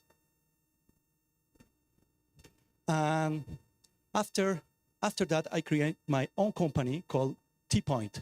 So we are specialized in digital fabrication, and we work with companies, giving, we make retail, design, production of retail, and we develop IoT for retail. I had another, I had another project called All My Plastic to transform garbage into products, and we use augmented reality. So I've been working 12 years in T-Point, but when I went to the business incubator of National University of Cordoba, I saw the United States present the role of the British innovation, and they link university, state, and companies. So I began to think different, and I recovered my purpose. The sketch. It was in 2018. I made a course in Siglo XXI College with FIDE and ADEC, and I learned about business model and MVP model. So I recovered my purpose, and I think I will create Co-Factory, and we will create the Innovation Hub in Cordoba. So one of my most difficult decisions was to get out of the comfort zone to recover my purpose. And the first thing that I made is everything in 3 dimensions to present to my city, the project. And I presented at the university and the governments. And once again, in the life, when you are breaking paradigms, my project was refused. I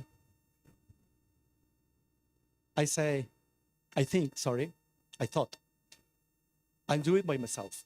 I'm doing it by myself with the private sector with support. But Argentina is a country, it was one of the richest countries in the world. We have a lot of natural resources, but now we are doing bad things. The government is governing us worse and worse and day a day. And when I create or I set up Co-Factory, we have a big devaluation of the currency. The bank loans to private sector in Argentina is a very low of the GNP. We have 120% annual inflation, is crazy. We have restricted the imports, and we have laws and taxes very high. And well, resilience, and again, think crisis is an opportunity once again. Finally, I set up with my team Co-Factory with the private sector with a lot of effort, and our sponsor trust it to develop new things, new ways to do things, okay? But we had another problem. When we set up Co-Factory, after 7 months, the COVID arrived, the pandemic. So we transform the crisis into an opportunity. So we create masks to resolve problem for our society. But, so we generate a great impact on the city, showing the benefit of digital manufacturing, because we have a lot of entrepreneurs printing in their own house, on departments together, and then we recollect the mask and put it in co-factory, but without a problem, because the government had taken away our mask. And I thought, that is real difficult. So one day, this picture reflects a day working so hard, thinking my future, thinking the future of co-factory. I got a license to drive in pandemic. And I was working from 6 a.m. to 10 p.m. alone in 1,000 meters without people in the FAB lab and the innovation hub. And I was on the verge of giving up. I was to give up. And I say, no. I test myself as a human being, pushing myself to the physical and mental limit. So I thought we will do history and finally transforming the crisis into the opportunity. Co-factory became a production center for COVID, which allowed us to survive. And through the digital fabrication and the traditional fabrication, we began to do a lot of products for COVID. And once again, co-factories stay afloat. And in pandemic, co-factory was empty, without people. We created a virtual reality program, and you could visit from everywhere co-factory. And after that, we developed augmented reality. And the success began. The success began with a lot of effort. We got an award in 2019, and then we got in 2020 Digital Entrepreneur Award, Digital Entrepreneur in Argentina, about digital fabrication. And after that, we were the best national project and degree on Industry 4.0 and at National Technological University, sorry. And then in 2022, we got an Entrepreneur for Innovation contribution. And in 2023, today, in a couple hours, Cordoba is becoming a member of FAB City. So we have another challenge. And well, this is co-factory. We have 1,000 quad meters spaces on, and people pay just the use. And as you know, we have a makerspace, we have a private shop, we have a shared workshop by Hamilton. Thanks for Hamilton. We changed the partner. It was Stanley. Now it's a national company. We have classrooms. We have a snack bar and nice chairs to take networking. And we have, all of you know, 3D printing, vinyl cutter, CNC router, laser cut, and plasma cutter.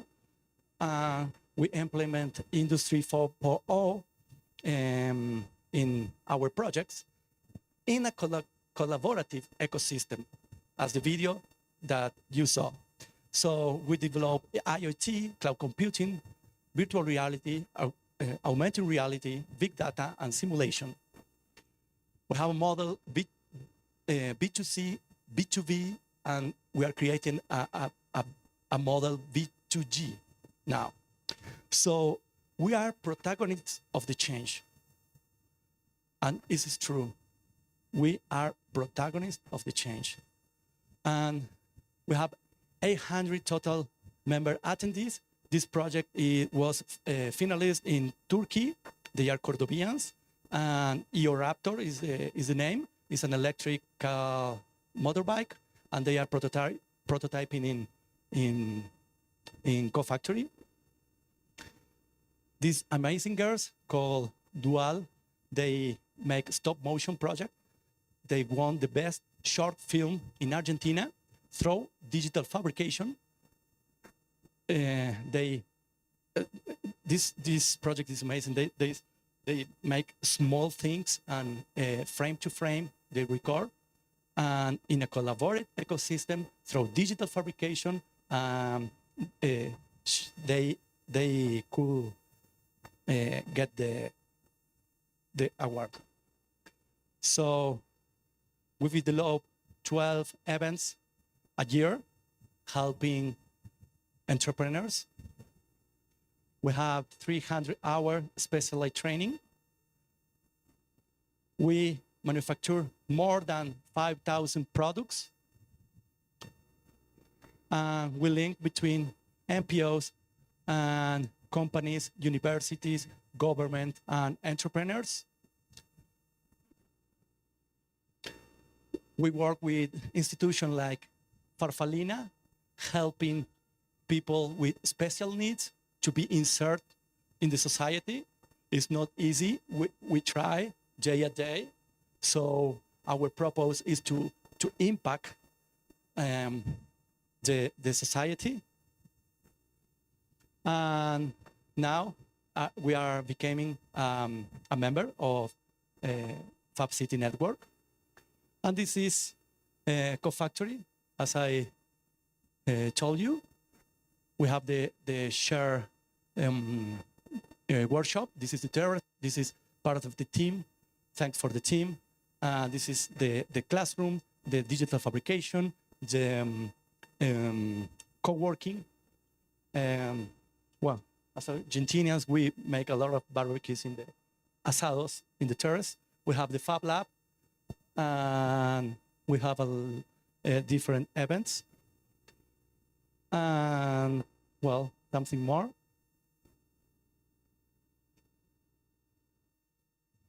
We have the Fab Lab separate to the industrial part. So in the industrial part, we work with metals and wood. So I'm finishing. Nothing is possible.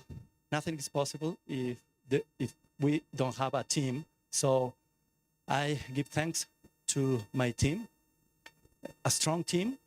Thanks to Gabi, Noé, Jorge, Jay, Emmanuel, Kevin, Jorge, and Lauti, who is in Australia now. Thank Lauti. And thanks for the community, for Co-Factory community. Thanks to my family.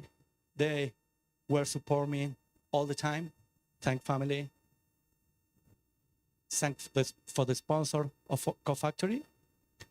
And the last, believe in your ideas.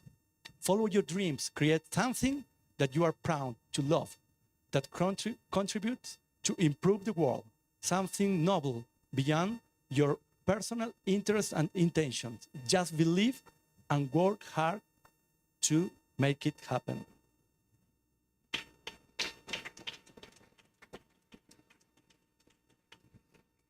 Thank you. Thank you all. Thank you, Alvaro. Do we have any questions for Alvaro?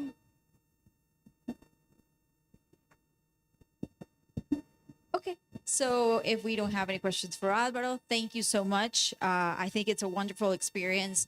what you have shown today, your path and your passion throughout becoming a maker, becoming a fabber, becoming part of the ecosystem that I know it's not easy when you self-fund it and you are trying to do all this magic for the world with your little space in your little town. So moving along with our programming, we're on our third talk of the day. And this is a very special talk because Amanda participated last year in the FAB Island Challenge in Bali. And she's here today to share her experience, share her knowledge throughout basically the first iteration of what the challenge meant. And with that, I will leave you with Amanda with accelerating learn experimentation, digital fabrication for local community solutions. She's Amanda. She's from Indonesia. And I'll let you with Amanda. Hello.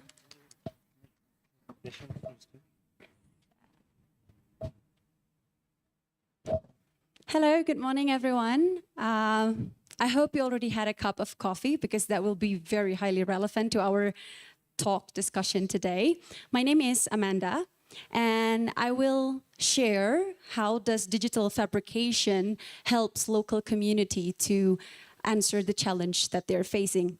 And especially if you are this year's challengers or if you are student challenges in the booth, I hope that this will bring inspirations and how can you really get in touch with your local community. Okay.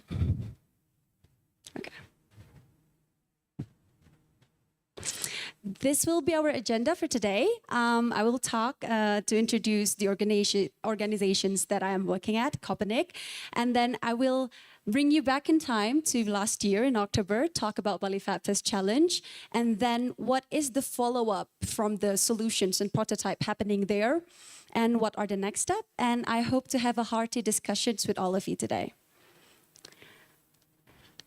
So, Copernic is a research and development lab where we strive or we find what works and also we celebrate what doesn't, where we focus on finding potential solutions for social and environmental challenges. We are headquartered in Bali, Indonesia, but we also have our staff. So this is our team. There are 60 people of us roughly. And yeah, we came from various backgrounds, really. Here in this picture, you will see analyst, economist, my friend who studies social science, engineers, designers. We are in one room.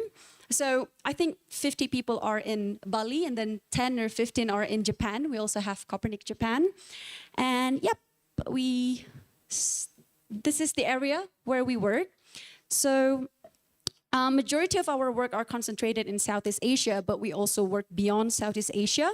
Majority for technology distribution and consultants services and with other partners. So in doing what we do, we have this 3 pillars or 3 main activities that we do. The first one is lean experimentations, where we research for unmet needs in local communities, where we also test, prototype, and conduct lean experimentations. And for the consulting activities, we conduct market research, product testing, impact evaluation, business development, and partnerships. And for solution in action, we also reach out to the community through economic empowerment, technology distribution, and ER responses.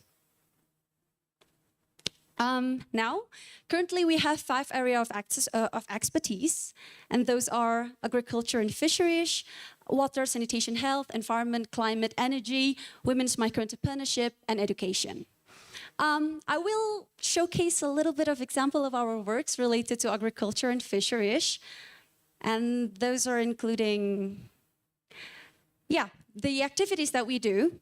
So, for example, we conduct a thorough training from the upstream activities, pre-plantation to post-harvest, or to the downstream activities that is happening in local communities, where we engage with coffee farmers, with cacao farmers, and in agriculture we also prototype. So this is very Fab Lab makers activity, where we came up with this rubber tree to protect rain tree so that it would increase their yield. Whereas for fisheries community, we experiment with this fish cooling solution. We also conduct a thorough program for seaweed commodity. We also build this solar dryer for fish and shrimp and many others activities, really. It's never a boring day at work. And so how do we do what we do? So this is our innovation funnel, or really Copernic's framework on how we do things.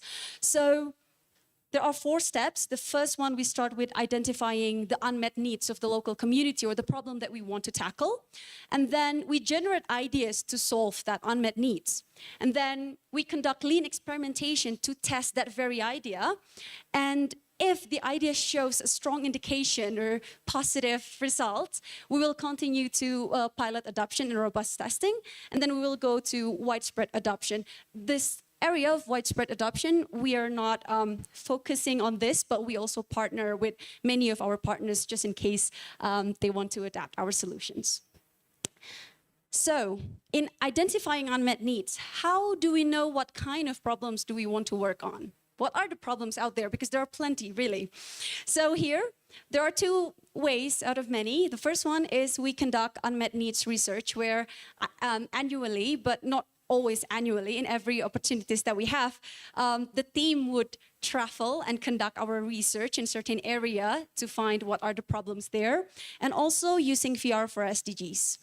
So VR for SDGs is where we use the VR technology, like the goggle, where you can travel and see your surrounding, where we take footages of the problems that is happening in the community, and then we put them inside the VR, and then we distribute the VR. This technology is very helpful, especially during COVID time, where majority of our clients, of our partners, or the impacted community, they have no access to visit the location immediately. So we bring the snippet of the problem on their eyes so that they can be more immersed in finding the solution or really understanding the problem.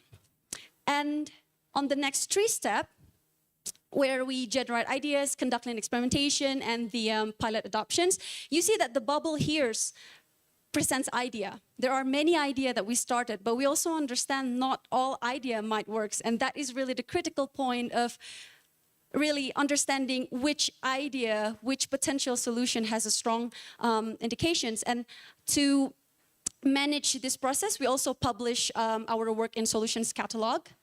So Solutions Catalog, you can scan it here. Later on I will give you the links as well. This is where we upload our works. This is all documented from problem statement, the solutions that we are approaching. All of this are open source. So for example, the solution with solar dryer, we also made the IKEA DIY book-like, so you know how many screws that you're going to need and what kind of materials that you need. All of that are possible to be found here. And we're also honest with our effectiveness rating. The reason on this effectiveness rating is we want to share the knowledge from our experiment. If it shows a strong indicator, then it's possible for you to, put more energy and research to pursue that work further. But if it doesn't work as well, then perhaps you can be the partners that find other solution or really not replicate the weaknesses that are in that said solution.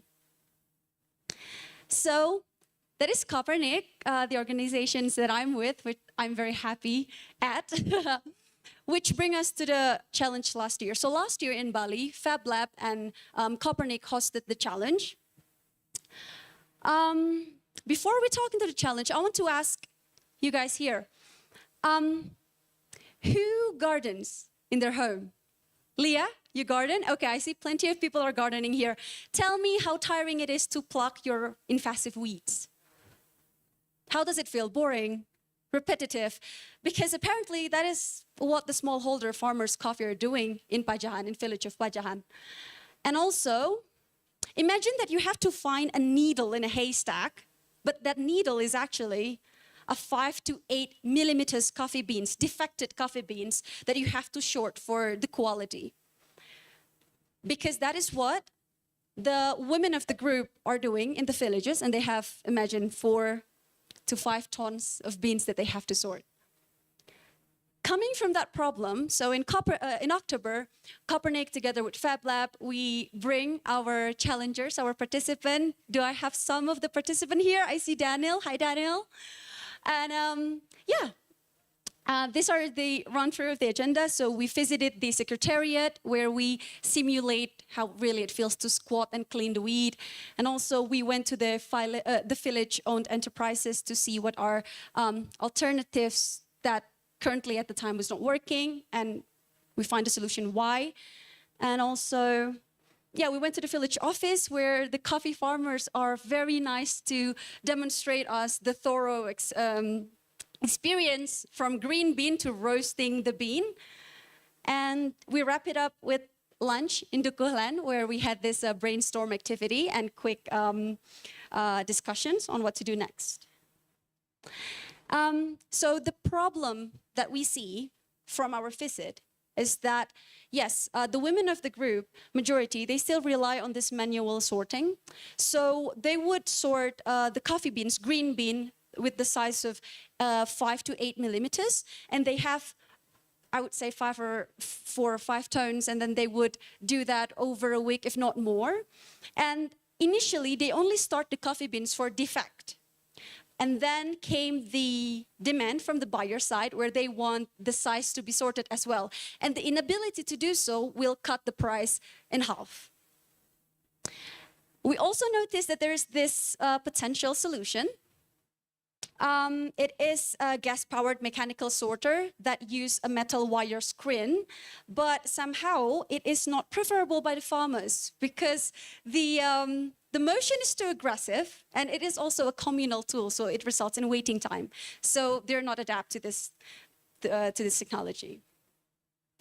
And the second problem that we see is the weed. So coffee plantation grows in high altitude area with high frequency of rain, which is just the perfect recipe for weeds to grow. And from the weed itself, we see here that the weed roots and the coffee roots, they actually grow close together, and it results in nutrient competition, which then will affect their yield.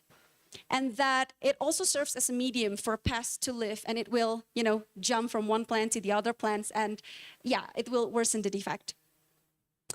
And this is how they conventionally do it. They are using manual machetes. They would squat for a lot of areas, and they would also use this 15 to 20 kilogram machines on their back. So the concern actually came from the farmers themselves, where they said that it would be challenging for the elder farmers, and that are the majority of the farmers there, especially in the steep areas or during rain. So they want to look for alternatives for this current situations. And, so what we did was that we did not want to be an outsider or just like an observer from the outside. We want the participants, the challengers, to feel the problem themselves, hands-on, so that we believe it will promote the knowledge transfer and also helps them to become a better designer. Because when, as a maker, as a designer, when you can identify that pain point on yourself, it helps your creativity and think, okay, I might not like this current situation, how it makes me feel, so what kind of design I should come up with. So for example, here we see our participants trying the manual bin sorting, which then they agreed that it is eye straining. It's tiring to look at small coffee bins for hours. It is time consuming. They also realize the limited communal space, and they start to see that they need to start sorting by size to increase the price. So these are the solutions that came from the challengers themselves. They want it to be mechanical or physical sorting, want it to be efficient, and this point of for the tool to be able to be individually sorted is a major solutions that they want to achieve, and to be able to sort by size and for the defects. And then we see here our participants, they are trying the machine on their back and the machetes. They agree that there is a risk of back pain even only after 20 minutes of trying the tool. So, and there's also additional cost of gasoline. So the challengers, they thought, can we change the approach to cleaning the wheat from active cleaning to passive preventions? So that is the solutions that they're looking at. And also, come the third problem. This actually came from the participants themselves. Like, we didn't thought of this, but they thought that there is this abundance, excess of coffee waste. And coming from their side, they see it as a resource misallocation because this material can be allocated into something else. And so then they want to explore for the materials to be used for biomaterials. So, yeah, in Fab Lab Bali, after getting all of that insight, we bring the insight and the ideas back home to Fab Lab Bali in Jimbaran. And within 2 weeks, we focus in this rapid prototyping using available materials. And at the end of the event, we came up with this prototype at the booth. I want to talk a little bit about the prototyping process that our team went through. So for bin sorting prototype, these are the problem and the features that they want to tackle. They want, the physical mechanical sorting to be time efficient, tool for individual use, to sort by size and defect. And with that thing considered, they came with these 4 proposed solutions. We will walk through what are the weaknesses and the strength. And it's really interesting. So we have Antoine here, one of our team, came up with this automatic visual sorter using IoT. It can automatically sort the defect using a simple camera that is trained to see the defect in the coffee bins. But in village context, it can be tech and electricity demanding, and also advanced technology is harder to replicate there. Some of them also opt for the sorter tray, where you can just put it on your lap. It can be individually distributed. It requires only a little space, but it still relies on the manual sorting by eyes.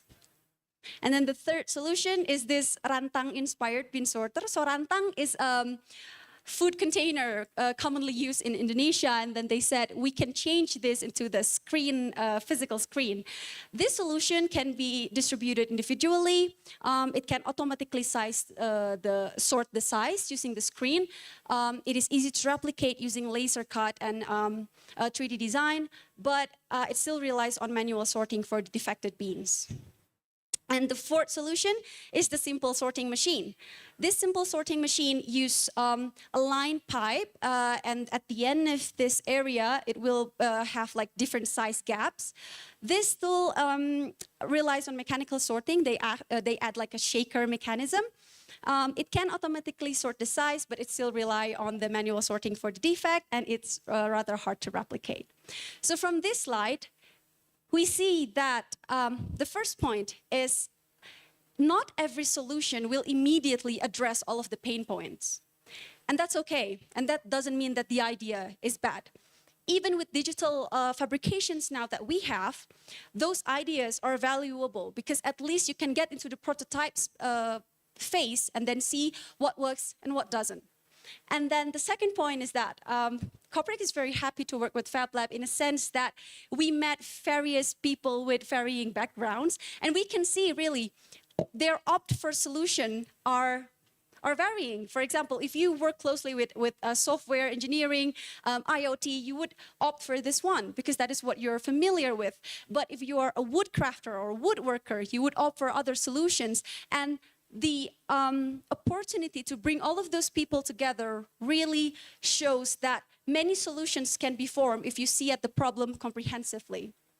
So, yeah, this is the value that I experienced firsthand throughout the Fab Lab Challenge and here as well. So, thank you for the experience, everyone here. On to the weed prevention prototype process. The problem they want to address, they agreed upon is the risk of back pain and the additional cost of gasoline, and they want to shift that into a preventive method. So the story for the solution is, you can see here, there is Sarah, our friend from the state. She was there, she was present, but I don't think she's here now. We were talking how in the state, or I think in other countries, you already have this mulching mats technology, right? Where you just put on top of the area of your root and it will block the sunlight so that the invasive weed doesn't grow.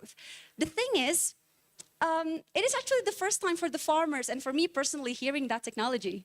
So yeah, this technology is not well known in Indonesia, especially in the village level. So by just being present where the problem is, you're able to bring that knowledge transfer. And then, so yeah, we agree, okay, mulching mat can work, possibly work. And then we have Angela. I think she hosted the biomaterials making workshop yesterday. She was here as well. And she said, yeah, we can work with available fibers as the materials. We can work with alginate and everything. And so these are the prototyping process.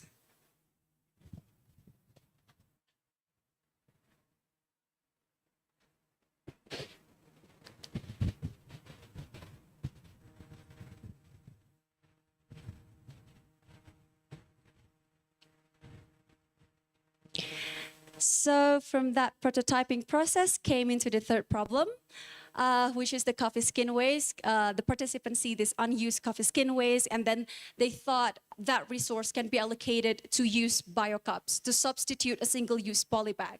So what is polybag? So if you're a farmer or work closely with plants, I think you would know this polybag. Do local farmers here use polybags? Yeah?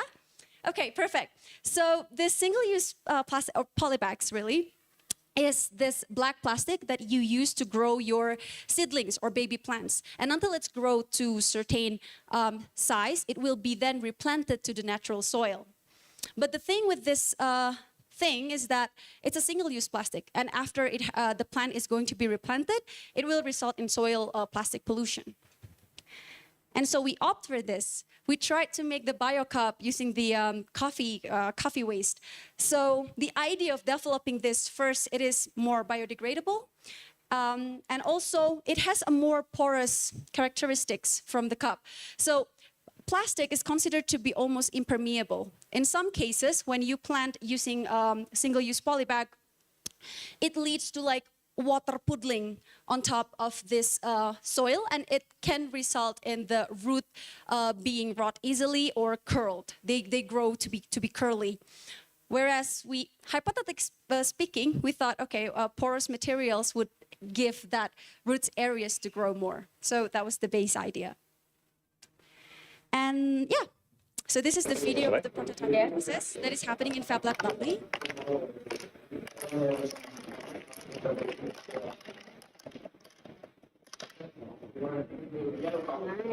Nice. Yeah, distinctive.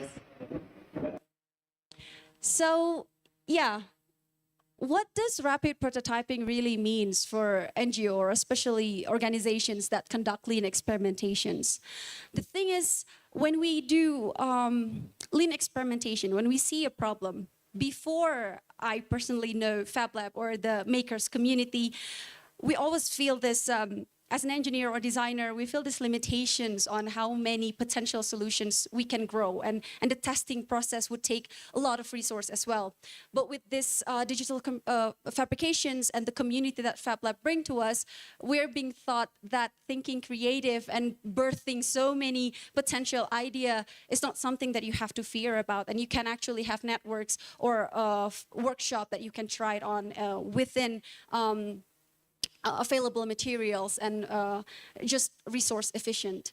So yeah, the NGO or the team that I am in is actually very happy with the FAB Lab community because it gives us more creativity in the way we think. Now we think of, okay, we have this problem, many other problems, not just, for example, not just in farming communities. We talk about wastewater, we talk about any other problems that we find in community, and we have this side of us that just say, let's try it. Let's see what's in FAB Lab Bali, what's in the lab, and see if we can, like develop something out of there.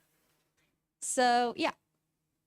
And at the end of the event, our team won the challenge. Thank you so much. The team worked really hard, and they are just very creative individuals. And we were given this opportunity to test the potential with coffee farmers. We were supported by FAB Lab, where we expand the scope of the project. And that expansion of the project really is happening within Copernic, but we also communicate back and forth with our team, and we send the updates and everything. So, what's next? What does Copernic do on the follow-up experiment? We will start with the bean sorting experiment. So, before we go into the experiment, this is Copernic's framework in the way we develop our experiment. We came up with this experiment design where we define what are the treatment groups, the interventions that we want to bring into the communities, and also what are the indicators. The indicators are the parameters or hint of things that we have to measure to conclude, does it really work? Or perhaps it doesn't really work. And for this particular bean sorting, the framework is that initially, during the early stage of prototyping, we opt for this hexagonal screen, like beehive shape. And then we opt for this, where we compare the hexagonal screen with the circle screen. But during initial stage of prototyping, this one results in higher error rates, so we omit that out. And then we follow through. We compare then the circle screen with circle handle, or the circle screen with the square handle. And the parameter used here is the sorting error and the user convenience. So we aim to have less than 5% error for the tools. And yeah, we just want to see if it's like ergonomic or comfortable enough to use. We conduct this in-house with a Copernic team, where we conduct 30 times of trial, and then we try to sort half of a kilogram with 30-second sorting time. And the next question come up is, why hexagonal or why circle? So hypothetically speaking, from what our team understand really, the circular shape actually fits the coffee bean shape better. But at the same time, hexagonal shape, it has less retention area.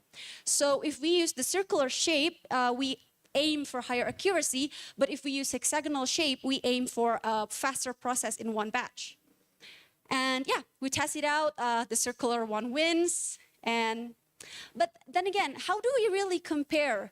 What is 5%? Coffee beans, turn that into statistic, how does that work? So the method, the monitoring and evaluation method that we use is we take a sample of the coffee beans from the farmer that we're working with, and then we separate them into 3 categories, shell, small, and large, and then we put them into different color. So we are sure that the sample that we're working is a controlled sample.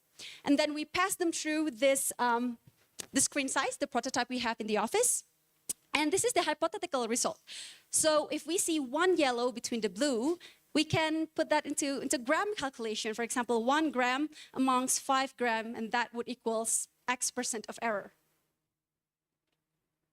And this is the prototyping process. We have Lafina here trying the bean sorter.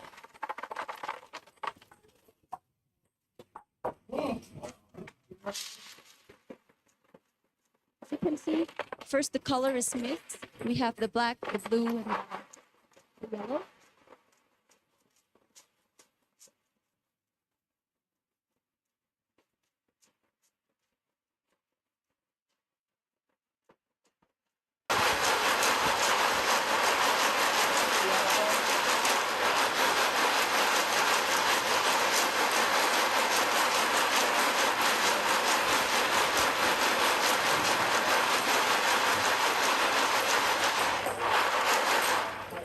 And at the end of the sorting time, we can see that it's sorted.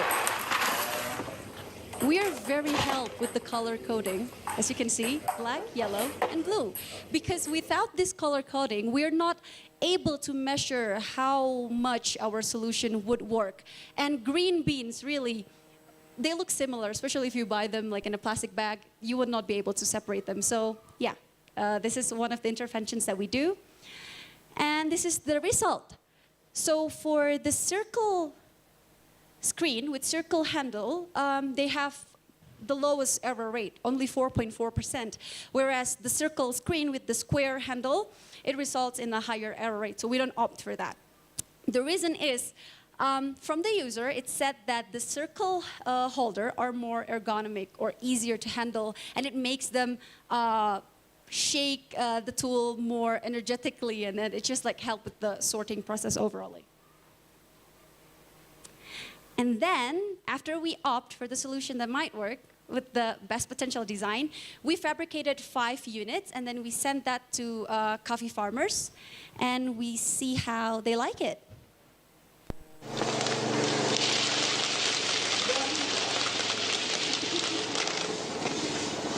So this is not the color-coded one. You can see that it's really hard to manually sort it.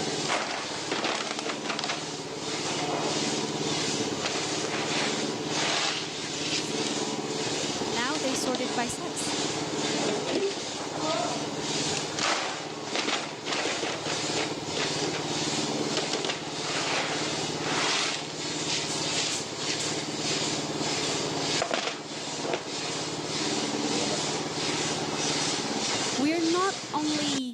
We're not only working with the farmer as what would you call a test subject. That's not what we're doing.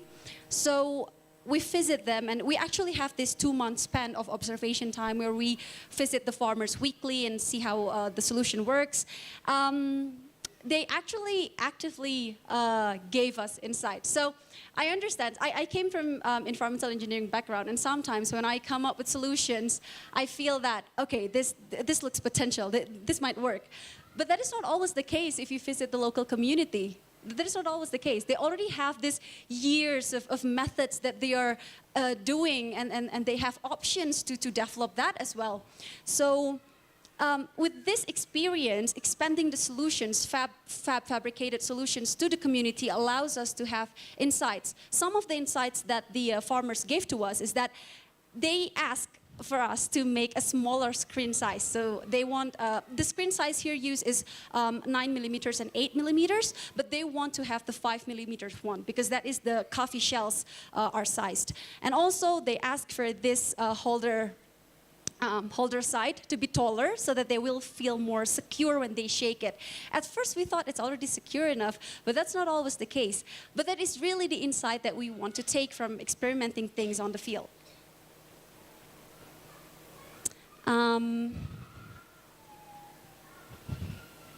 Yeah.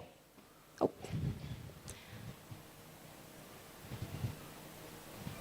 On to the next experiment, which is the biomaterial experiment. Yeah, what we are trying to do is we want to compare the plantations without the weed mat with the commercially available weed mat and with the weed mat that we made ourselves. Commercially available mulching mat, again, we have to import this from Alibaba because there's no mulching mat available in the country, in our e-commerce. We don't have that. And the way we do this, we separate this into 2 stages. In-house experiment in our office. We have this backyard where we just cook biomaterials and everything. And with the best recipe, we then take that to the field.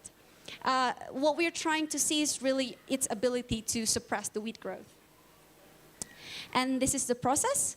So at first, we thought, can we use the coffee skin waste as the biomaterial? But apparently it doesn't work really well because it's too brittle and the material is not homogeneous enough. Yeah, it's too brittle. It falls off easily. And then we went back to the initial idea of using coconut fiber, where we tried another recipe, and then we scaled up and made 1 meter diameter biomats. And for the in-house testing, we see this in our backyard. We tested in our backyard and see that for the biomat that we made, we can see that there's balding spots here. But if we compare that to the commercially available mulching mat, the difference is pretty significant. But the spirit that we do in our office, in our team, is that this commercially available mulching mat is designed to do that. So it passed the fabric standard and everything. And what we really want to do is to find another alternative materials that the farmers can develop it themselves. So with this result alone, we then continue that to the full scale and then bring that to the field. And yeah, from really what we see is that if there's any of you are biomaterial designers, I would really like to have like discussions afterwards. But yeah, our fiber is not evenly dense, and it shows signs of decay after 2 or 3 weeks. Whereas for the mulching mat, I think it's really the black material that absorbs the heat, because the grass, it feels like it's crisp and yellowish, and that it weight less generally. And so now, we made this big biomet, and we also compare with the experiment design that we made. It is now implemented in the Pajahan village. And yeah, we work together with the local farmers for 2 months, where they will come up with us and show us the results, the weekly data of the picture. But they also actively discuss with us that they find this impressive, because this is the first time they see that there's a technology that would shift the cleaning activity towards prevention. And then they're very interested with the materials. They were asking us, is this flannel? Is this woven? What is this black thing?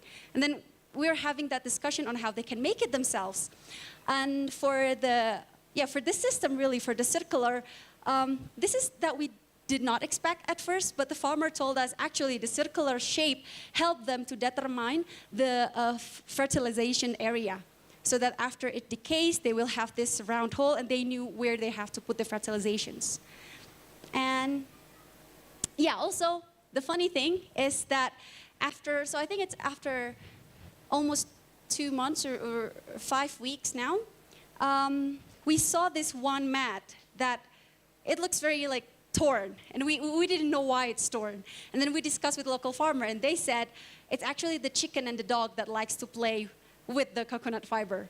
And that is something that you only see if you implement your technology in the community. When you were in the lab or in the university courses, you would think biomaterial, biodegradable, amazing, which works really good. And I like that innovation thinking.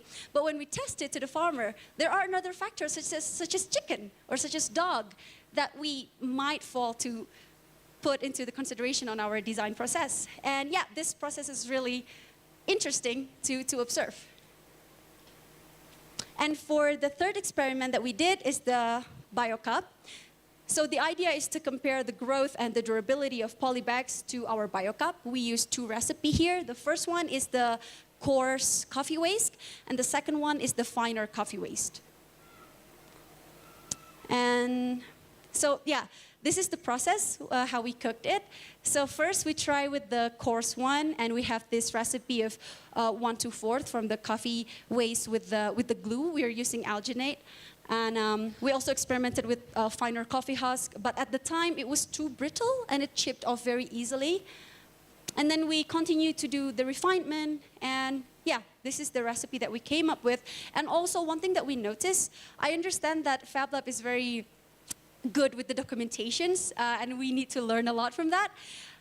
There are 2 different types of alginate available in Indonesia, the food grade and the textile grade. And at first, when we start experimenting with this, we didn't really notice the difference. So we used the food grade, and apparently the percentage of the purity of alginate is different.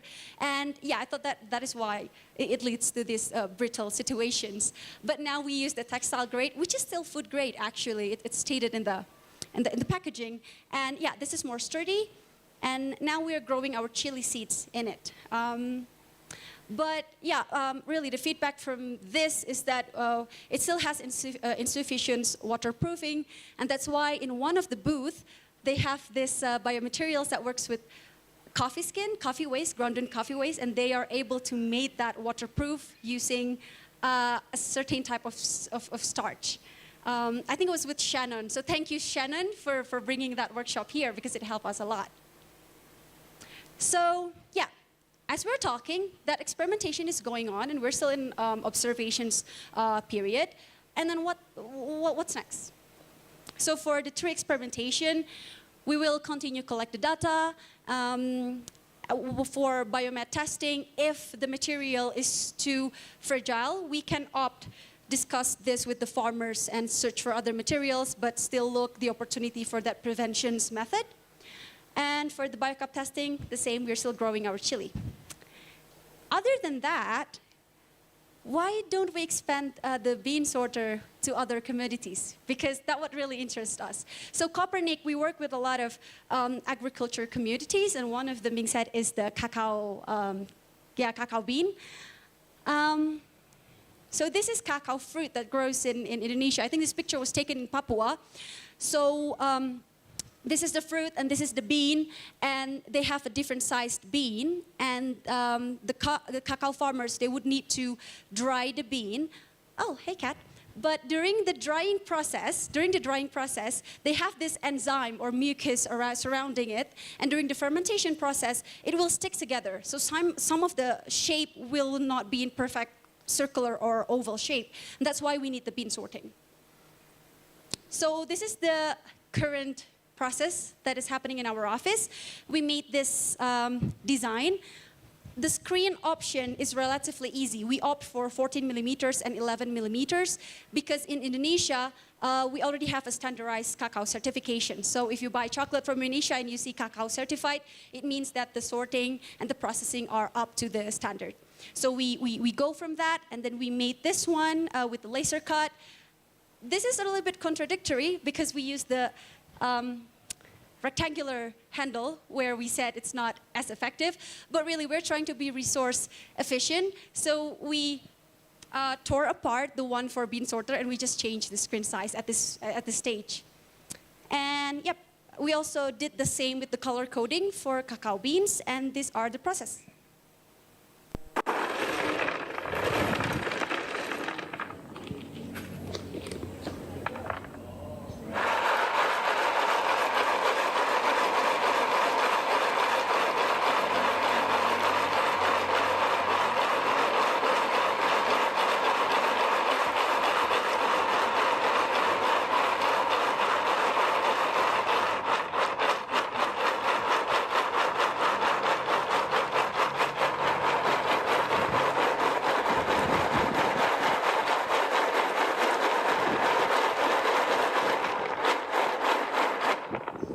I did it right. It's like many. Here's Arya, one of our team. And yeah, the result, we can see that the big beans are sorted quite efficiently, but the middle-sized bean are not showing really good. We still see the mix of yellow and black, whereas the small one is just sorted efficiently. Yeah, the thing is with the cacao bean, they have this like misshaped, fermented, and stick together. So I think that what, like mess with the sorting, or we have to come up with better design for the sorters. And yeah, for this one, the next phase is still in discussion. So if you're interested in cacao commodity or in sorting or in just making, really, please reach out to me. I'll be around until tomorrow, sadly. And so yeah, the end of the session, what I really wanted to deliver, to say is that digital fabrication serves as a crucial bridge between innovative ideas and its practical potential use with local communities. And it has helped NGOs like us working around the solutions, and that it accelerates the development of solutions, all while utilizing affordable materials with efficient method. So thank you very much. I'm very happy with this given opportunity and to share, and also that Bhutan has this amazing agriculture potential. So let's work on that, because I feel very happy working that in Indonesia. So yeah, thank you.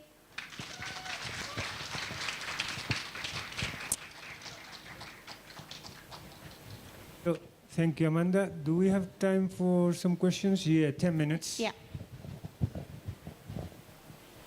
Anyone?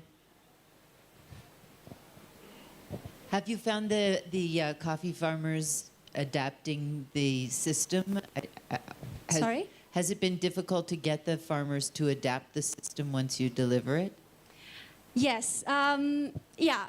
How hard it is for the coffee farmers to adapt with the potential solution. If we're talking about big scale adopting, or we want to see how many farmers are now already using it, we're still far from that. Because right now, we're still working in this 2-month observation period where we work with 10 farmers. So the 5 farmers are the controlled group where they're not using the coffee sorter, the bean sorter, and the 5 farmers are the treatment group where they were given. And in that 2 months, really, that's what we want to see. Are they feeling more adapt? Does it come naturally for them?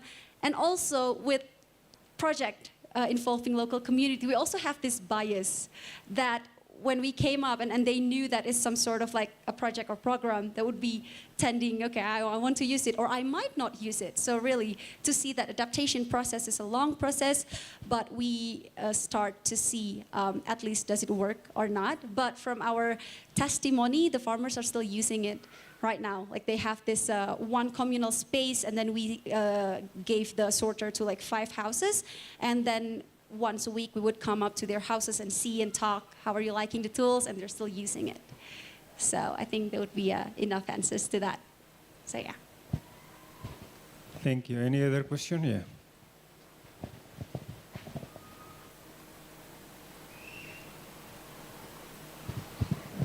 Thank you for your very comprehensive presentation. My question is, if all your solutions are successful and acceptable to the farmers, what is your next step? What is the next step? Okay. Would you commercialize it, or would you still provide free service support to the farmers? Thank you for the question. As a long-term plan. Okay. So in the long-term plan, what do we do in Copernic is that we focus on the first 3 steps of the innovation tunnel, the finding strong indicating solutions. So what do we do if these solutions come out really good? We will post that in our open source website for people to see. But also in the process, we work closely with the farmer. We discuss with them how we made it, what are the laser cut, and if they're interested, where can they find it. So the village to the city center, I think it would be like 2.5 or 3 hours drive. And we give that access throughout the discussion as well, if you want to go to Fab Lab Jimbaran and see and make another ones. It's rather hard where we scale up or made more product and then gave them ourselves within the organization, but we work closely with partners. So for one example, the rubber guard that you see, the tool, that hat for rubber tree, it works really well. It saves the concentrations of the yield of the rubber concentrations up to 70% in rain. So there's like 70% of upgrade that we see. And there are partners that are interested in the solutions, and they purchase or support like 2,000 of reproductions of the unit and gave them to the community, rubber farmers community in Kalimantan. So we are open for that options, but within, especially for my team, we are more inclined towards the experiments and gave the open source and work with partners. So yeah. Thank you. Who else has questions for the amazing work that Amanda and Copernic are doing? Don't be shy. They are leaving. You will miss the opportunity. If there's not question, I will be very happy to see how the challenge in Bhutan are growing, because I heard this afternoon the winner will be announced. Winner or not winner, if there's opportunity really to expand that, that would be very amazing. So I hope this study case would help the local communities a lot. Thank you, Amanda and Copernic, for this great talk. So we have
unfortunately, the JICA is just a network partners.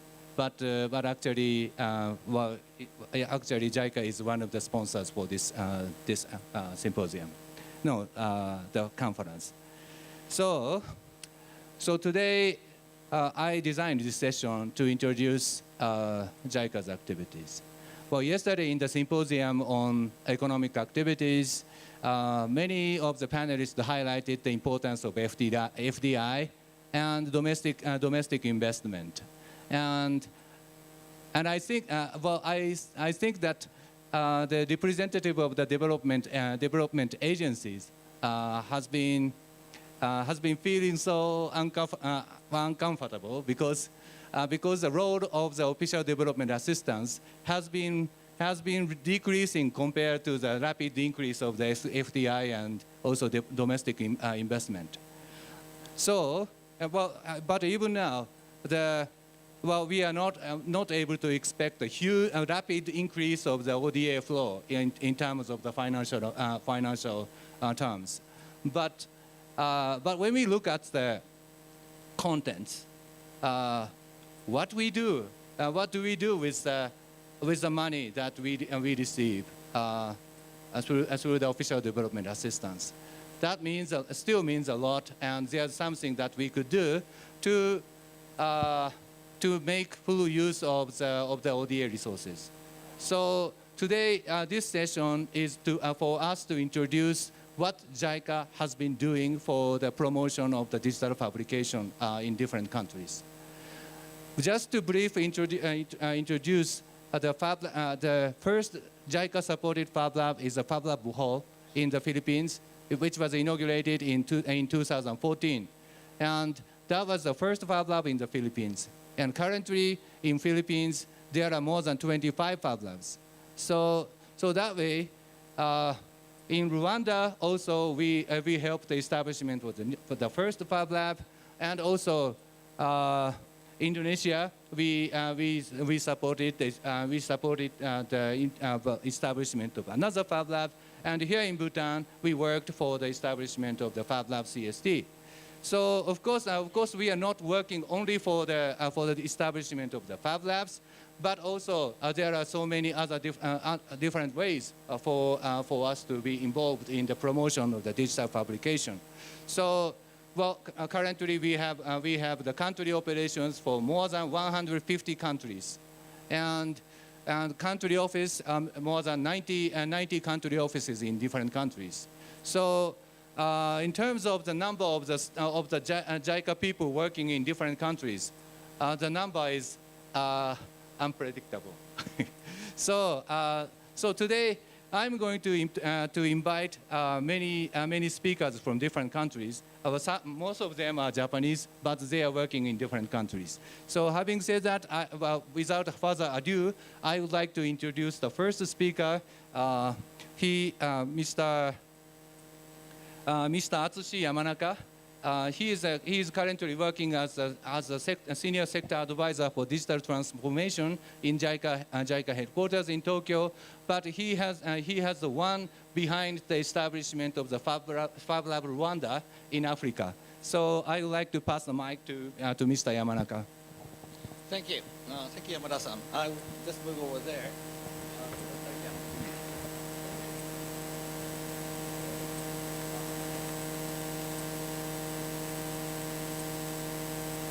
Can you hear me? Okay, that's good. Okay. Can you actually put the presentations up? So, thank you very much. Thank you for a nice introduction, Yamada-san. Kusanpora. Good afternoon. And Mirue Neza. That's actually Yakinya Rwanda, the Rwandan language for saying good afternoon.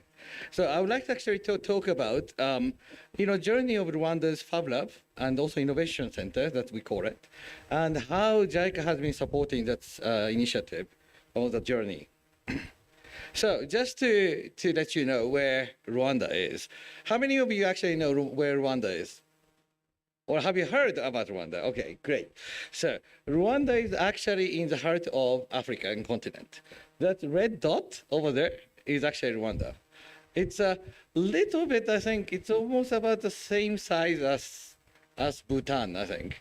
Or maybe a little bit Yeah, it's about approximately the same size as Bhutan. And it is actually, land of actually 1,000 hills. So it's very, very similar in terms of topologies as in Bhutan. But they actually have 12 million people. So they have a lot more people than Bhutan. Rwanda actually has been actually coming out of the civil war, which was quite actually gruesome, where more than so many people actually got killed in these civil wars. And after that, they actually came into the recovery. And one of the pillars they have chosen for their socio-economic development is actually ICTs. And they have been using ICTs for development for last 22 years, 23 years now, and which is very rare in our field, ICT for development, which has been actually one. So this is the reason why Rwanda has been known as one of the ICT savvy nation in Africa. And also because they actually have a great sandbox, regulatory sandbox, we actually are known for the POC countries. So many different companies actually from different countries actually come to Rwanda to do a lot of POC initiatives in the innovation fields. And another thing, one was a good thing is many international actually renowned academic institutions and research institutions are now coming to Rwanda. Carnegie Mellon Universities, which is one of the best IT university in the world, has actually university campus in Rwanda as only actually African campus, and also African Center for Mathematical Science is also stationed in Rwanda. So a lot of actually talents from African continent is actually coming to Rwanda. So that is actually one of the positive aspects of being there. And Rwanda is one of the actually, it's one of the cleanest, or maybe the cleanest and safest actually country in Africa, as well as it's one of the top performer in terms of business, ease of business ranking. So it's actually, even though it's a very small country, it is actually becoming very well known as one of the progressive country in African continent. So just to start with the journey of FAB Lab. Actually, FAB Lab actually started a little bit earlier in terms of innovation center. We actually, JICA supported the innovation center. It's the first ever in Rwanda in 2012. Basically, is to promote ideations and also from ideation to the first prototype. Because Rwanda did not actually have that kind of actually a space or venue where people come and then trying to actually materialize their idea into reality. So as an extension of that, we said, okay, that actually exercise went very well. And then we said, okay, since JICA has supported a project in Bohol in Philippines, as Yamada-san mentioned, we actually visited Ghana Fab Lab, trying to see if we could actually have that kind of not only the digital, but also physical parts of the innovation to be actually, to happen in Rwanda. So with that, JICA actually in cooperation with the different stakeholders, we actually had SolidWorks actually providing the equipment, the government actually providing the premise, and the JICA actually is providing the renovations and the capacity building aspects. We actually managed to create a first Fab Lab in 2016 in Kigali. And that's actually the pictures of the opening for Fab Lab Rwanda.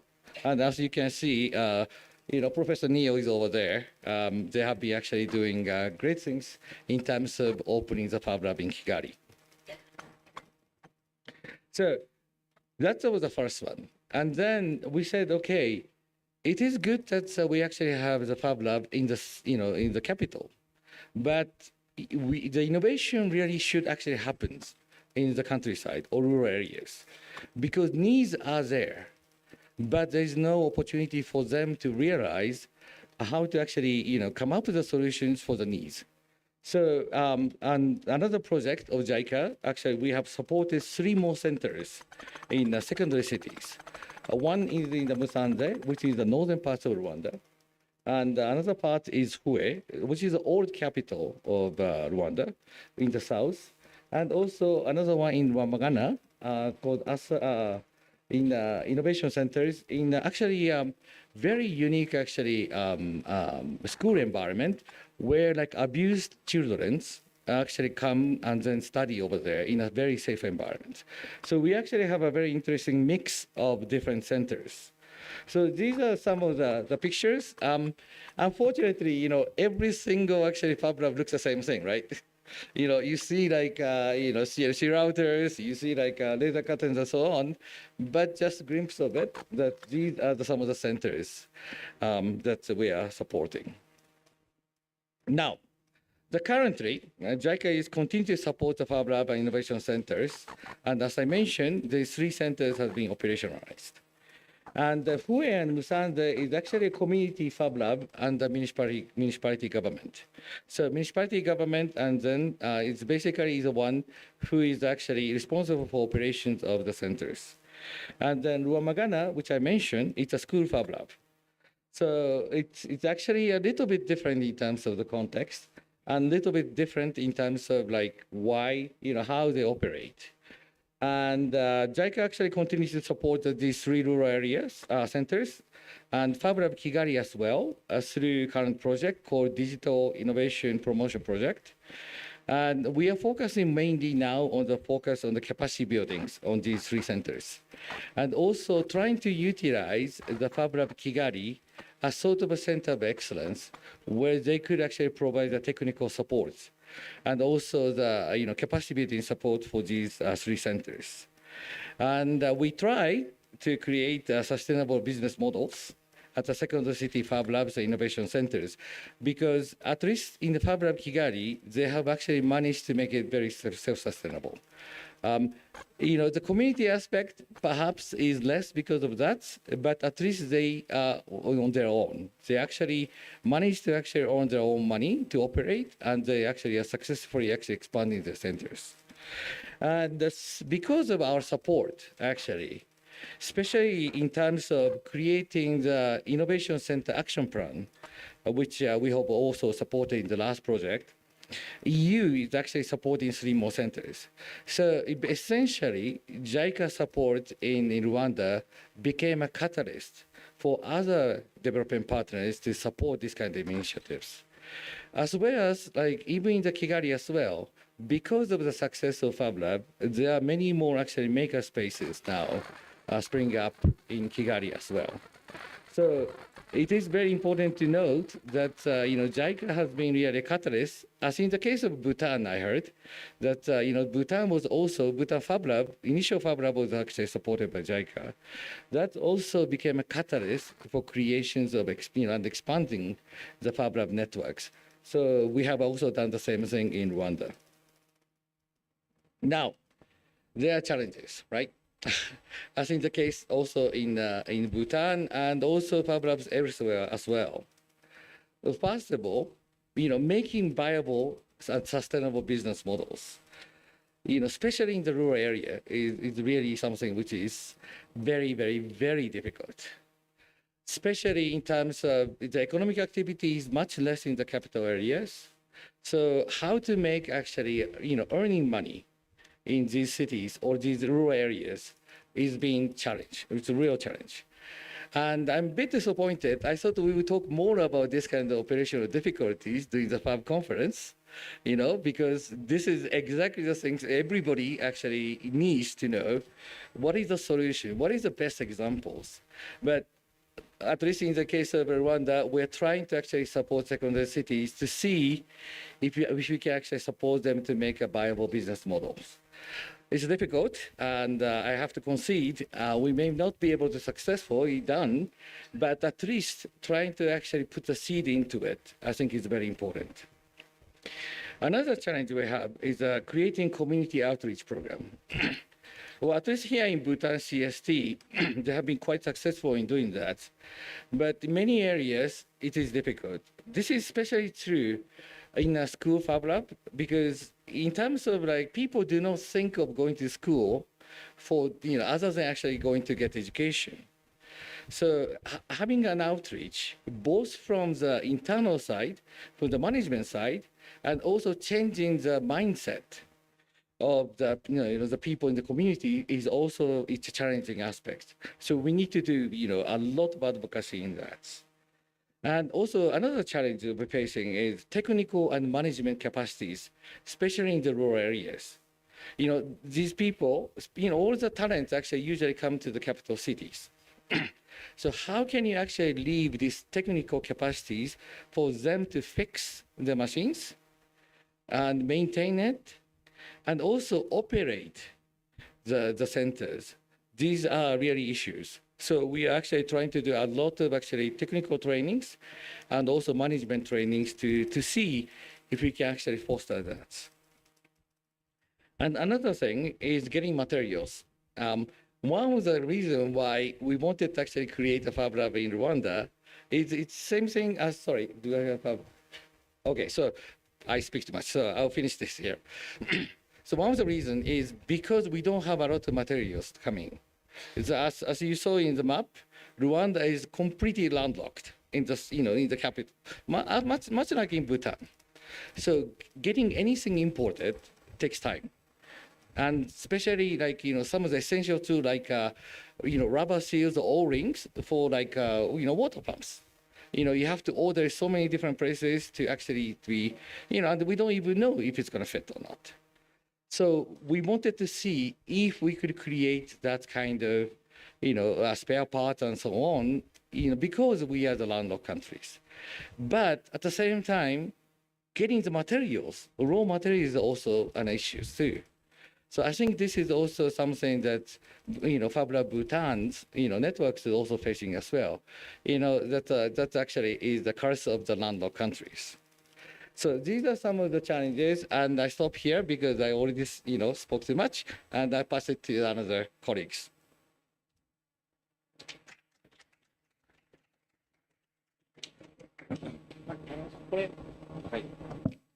Thank you very much. Sorry, I have to change the laptops.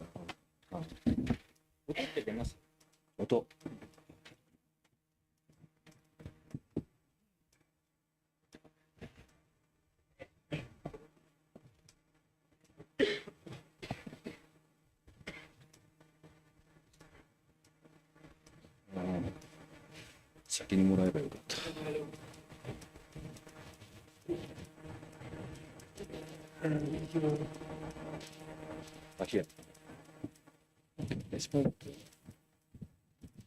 You have also, you want to serve this one? Which one?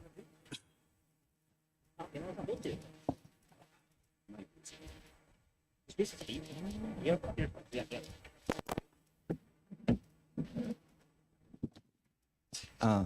Thank you very much. So the next speaker is from Kenya. And actually, he's not representing the Fab Lab, but he's representing the fabrication space attached to the university. So may I introduce Mr. Dr. Aoki, Shohei Aoki, a JICA expert at Jomo Kenyatta University of Agriculture and Technology, Kenya. So the floor is yours.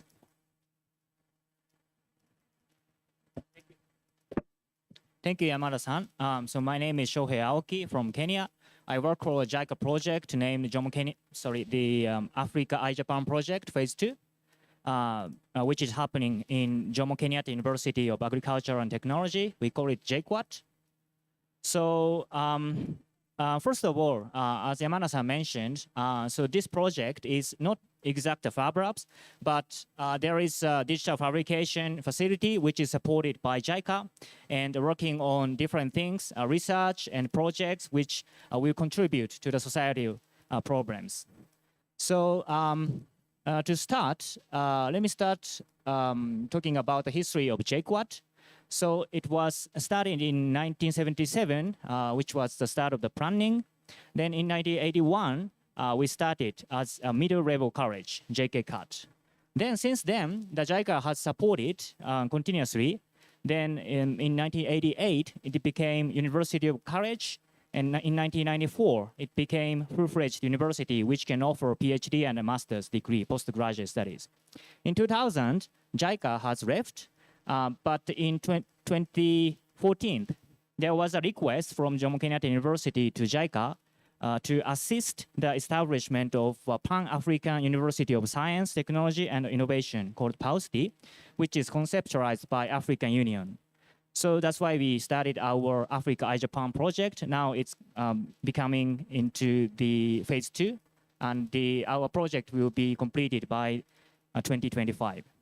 So now JQuat is the 5th public university, full-fledged university, and it became one of the Kenya's leading public university. And let me briefly talk about PAUSTI. So as I said, it's Pan-African University for STI, Science, Technology, and Innovation. So there are students from all over Africa, more than 40 African countries. We are receiving the students. And these students, the scholarship are fully covered. And interestingly, there are many different countries in Africa where people speak different languages. In Kenya, we speak English, but other countries in like Western African countries, they speak French. Some of the countries, they speak Portuguese. But all of the education curriculum is held in English, so they have to learn once they arrived in our university. So basically, in PAUSTI, JQuat faculty members are teaching, and I'm also teaching as an adjunct associate professor. So these are some of the facility infrastructure which was assisted by JICA project. For example, ALB, Agricultural Laboratory Building. And because our university has 5 colleges, agriculture, engineering, health science, and human resource. So this ALB is dedicated for the agriculture department, and small animal facility, which is right top, is called Safari. And most of the health science researchers are using it. And bottom left is what we call IPIC, Innovation and Prototyping Integrated Center, where we have a 3D printer, CNC, something like digital fabrication machines. And also we have state-of-the-art equipment like a scanning electron microscope, which was procured by JICA's support. So JQuat has a future vision. So we want to be a hub university in Africa, which will spearhead the field of STI, Science and Technology and Innovation. What we are trying to do is to establish a global network for the research and collaboration. For example, we are currently looking for opportunity for the collaboration with African countries, Uganda, Rwanda, South Africa, Botswana, and so on. Also, there is one university which is established by the JICA support in Egypt, which is called EJUST, Egypt-Japan University of Science and Technology, where we are collaborating. And also in Southeast Asia, MJIIT, Malaysia Japan Institute of International Technology, and others under the SEEDNet, which is consortium of engineering university in Southeast Asia. So let me briefly talk about what we are doing as a research. So this is one of the example, which is one of the successful examples. So horticulture professor has established the technology for clean seed for banana, which doesn't have disease. So we are actually selling it to the local community. And actually, it's becoming a big industry. So everybody knows the JQuat's banana seed drink. Also, food scientists, also from the agriculture, professors providing workshop for the women's communities in Kenya. So this is one of the outreach activity or extension activities to show what we can do as a university for the community. And it is also, and what we are doing is, this is a pulper machine, fruit pulper, to create a juice, mango, and other fruits. So this is one of the good collaboration with the engineering researchers and agriculture researchers. We are also taking advantage of the digital fabrication equipment. So we are making the ventilator, mechanical ventilator during the COVID. Also, students came up with the idea of an automatic hand washing station. So it has been used during the COVID time. And this is one of the examples of the collaboration with a local non-profit organization where they are working on producing wheelchair and tricycle for the physical disabled. So what we are doing is that we had received a request from them that is it possible to create electrical tricycle for the physically challenged, and we said yes. So, and also another challenge in Kenya University is that there are not much opportunity for the collaboration with students and even the researchers.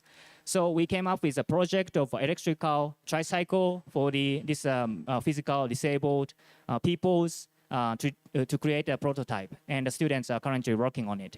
Right-hand side, we have a picture of the tractor. It is also because we are working on agriculture research, so many researches. So this is another project of the electrical vehicle.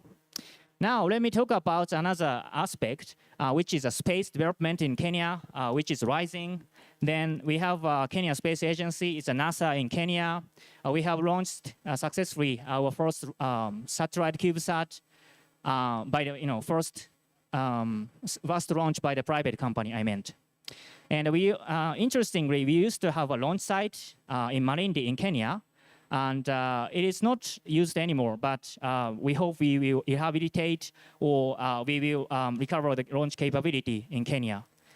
And what we are doing now is we are making a rocket with the students and researchers. We are developing a solid propellant rocket, and also we are working on the R&D for the rigid rocket engine development. You can see the injector, test stand, and a combustion chamber. Yeah, it is a real rocket. And what we are doing, for the capacity development, we accept the internship students. 2 years ago, it was less than 6, I mean almost only 6 students. But currently this year, we had applicants, more than 300. We were overwhelmed. So we only selected just a few students. And not only our university, there has been a student from other universities and Kenya Space Agency engineers. We are working with Kenya Space Agency, KSA. We had visited this space center in Kenya. We had organized the exhibition, and we are launching our rocket with the assistance from KSA. I'm going to show you some of the video clip. So this is our rocket, testing rocket. Our second model, which is expected to reach 500 meters. And so this is, we are testing several rockets to test each functions. Like this one is to confirm the capability of the flight control system using reaction wheel. And this one is having fin control, active fin control. So, and also interestingly, this is a video of the static test. Static test means that we are, actually there is problem of the importation. So we couldn't find any supplier which can provide us the solid rocket motor. So we had to develop from scratch. So because it's dangerous, we created this kind of cage, and we established a testing system to measure the thrust, and we are still working on it to improve the performance. And finally, this is our latest model entry rocket, which has almost 1.8 meters height, has a flight control system and a recovery system to safely recover our parachute, which will be expected to launch in November this year. So that's all for my presentation. So we are providing all the information on our website. You can look into it. Thank you very much. Thank you very much. Yeah, so now two friends from Africa have made a presentation, and then the journey continues to Asian regions. So there is one guest coming from Indonesia, University Gajah Mada, Yogyakarta.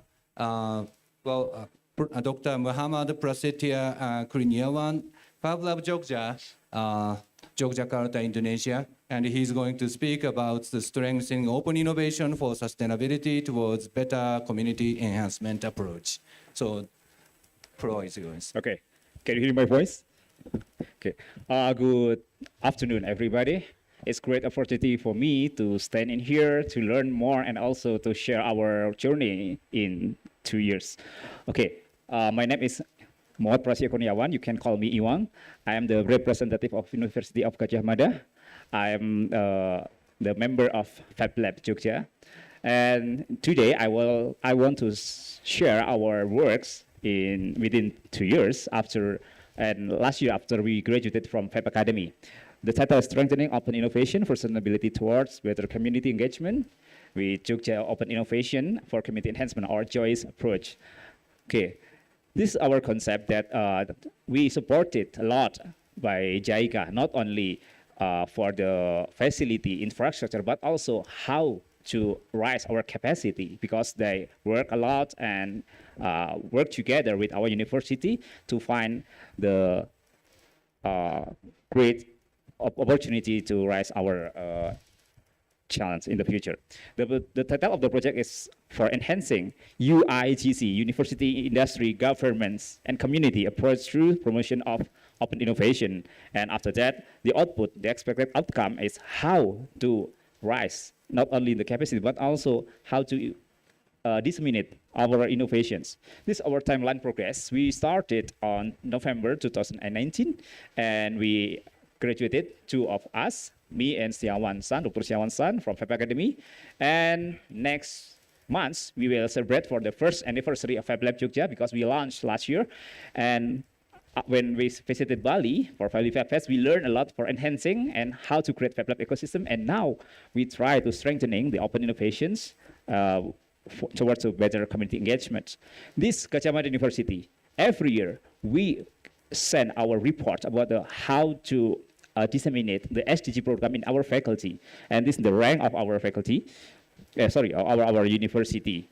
Now in 2023, we focus on no poverty, SDG7 about affordable and clean energy, decent work and economic growth, and SDG 8, SDG 9 about the innovative, and also SDG 14, life below water.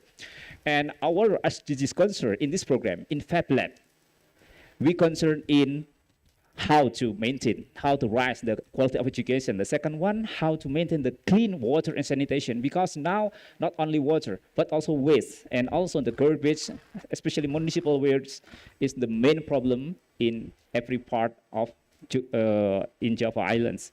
And after that, we have to create a good relationship among the industry, and the end, we have to try to mitigate the climate change action. These are our master plans. The Fab Lab is located around 40 kilometers or 1 hour from our university. Why we choose that place? Because it's located in the poorest area, and we choose that area to get closer to our stakeholders. That means our the community and also small and medium enterprises near the area. This is the area of, it's called Field Research Center. And Fab Lab is the part of Field Research Center. We have 4 activities. First, about wood waste project. In this work, in this area, we try to process wood waste into biomass energy pellet. And the second one, we develop a plant factory using smart agri. And the third, we try to make productive differentiation of dairy and to make the shelf life longer. And also near our surrounding FRC, there are some elementary school and also vocational high school. That means we try to share our innovations to them. And the most important thing, first, before we started our project, we try to build strong commitment in supporting vision with local governments. It's very important. Why? Because every policy should be work together with our innovation, with our activities. And the second one, for management and development, our rector, they sent us and try to make collaboration with some universities in Japan, Kanagawa, Kyoto, Ehime, and we try to find the best practice from them and how to adopt and adapt using our local resource that we have prepared. And synchronize with regional planning and development agencies. They play important role to manage not only the resource, but also the time schedule of the program in the local area. And we conducted an ideathon in 2002. We involved not only the local government, but also the makers, the industry, other university member, and also some experts who works and also have want to share their ideas and also their best practice to formulate what's the best strategy to find the goals.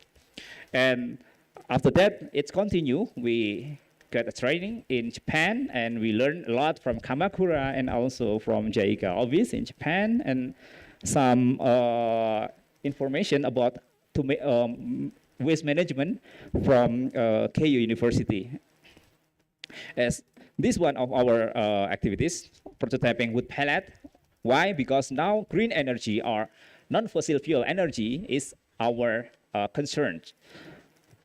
And the second one is about try to make a mixer to help the group of farmers who produce dairy milk, especially goat milk. And the third, we develop smart agriculture. We use sprinkler technology to make efficient when they use water, and also introduce IoT to the small farmers. And this still ongoing. We try to develop new instruments with low cost and easy to adapt by small farmers.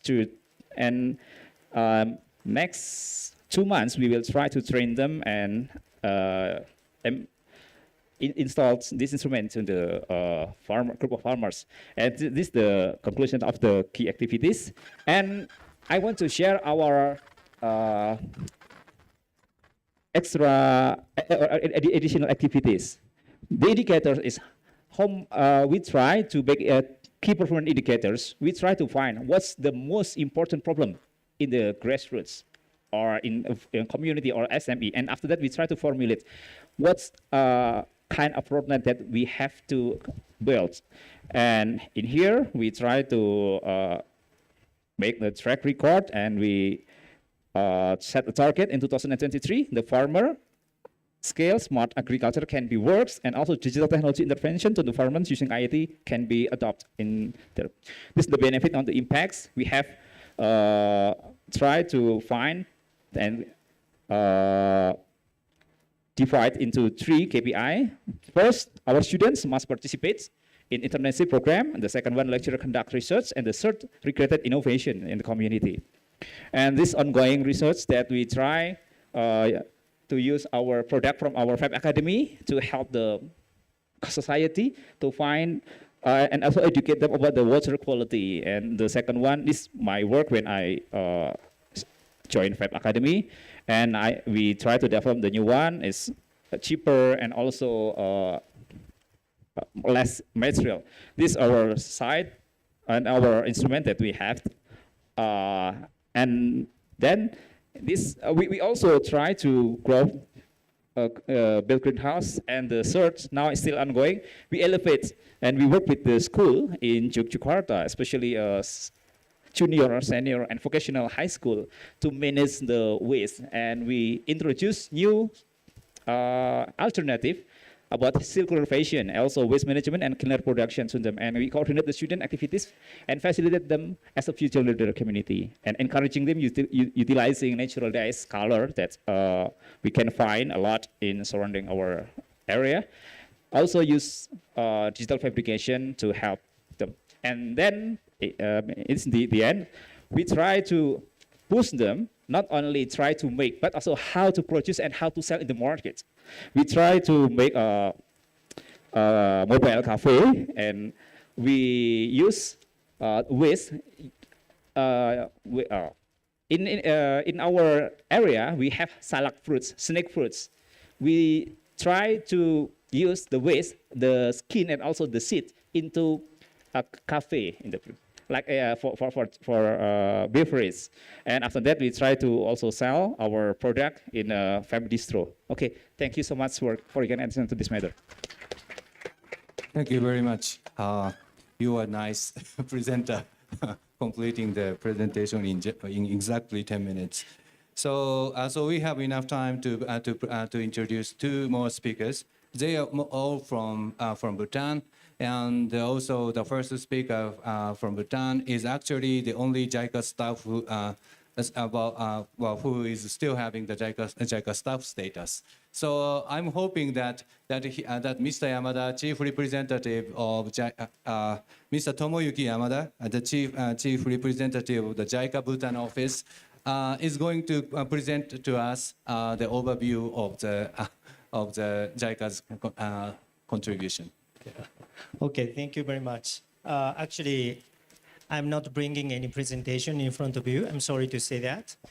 But yes, I'm supposed to speak up something about making Bhutan a FAB country. But at the later part of my speaking, I would like to touch upon that. And I would like to just briefly introduce what we are doing here in Bhutan. First, Japanese has been dispatched 1964. Since then, we are working a number of sectors, such as agriculture, infrastructure, health, and industrial development, as well as disaster management areas. And why I'm talking, this is such a traditional assisting field. I believe that intersections between real sector times Fab Lab makes innovation. So now, a lot of people are talking about Fab Lab, but we don't need to forget about what is happening in real sector. How to encourage the interaction between real sector people and Fab Lab people. I think that this kind of event point is here. How to engage the people gather here and discuss about the solution by using the digital technology. So we have a long history of cooperation in those sectors. For instance, agriculture, we have provided a number of tiller machines, infrastructure in irrigations. We have provided 26 bridge construction on the arterial road.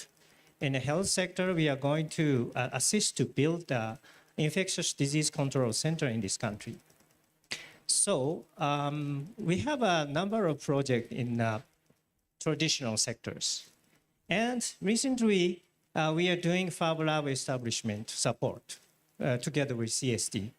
CSD is one of the college under Royal University of Bhutan.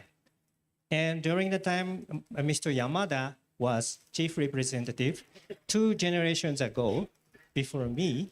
At the time, he had a very intensive discussion with CST people and the government of Bhutan and come up with one project. Now that he is leading that project. And what we found out of this project is that attracting fabulous people is not enough. Encourage them to outreach to the real sector is getting a real solutions. So we try to facilitate the experts, JOCB, those are the volunteers from Japan. In this country, we have dispatched more than 600 volunteers so far. Actually, by the way, today, this year is going to be a 35th anniversary year for this dispatch. And so interaction is very important key to get innovation out of Fab Lab. So I try to mainstream together with Yamada-san the activities Fab Lab we are doing here.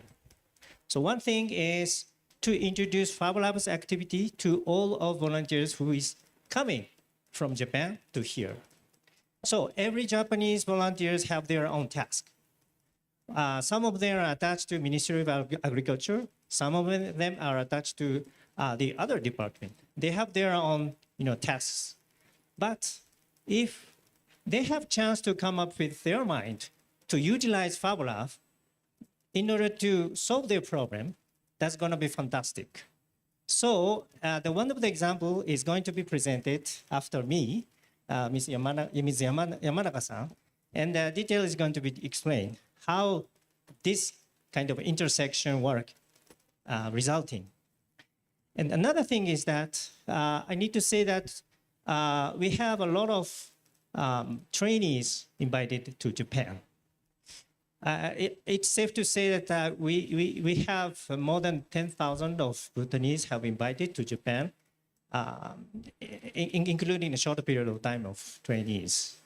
And some of them are forming organization to continue impact-making activities by themselves. So that's association of alumni. And we have a kind of small grant scheme for them. And one of which we are supporting is Stroke Foundation, which are founded by one of the members. And actually the founder is here today, Mr. Tawa. And they have recently introduced 3D printers because they are helping Stroke Foundation suffering people.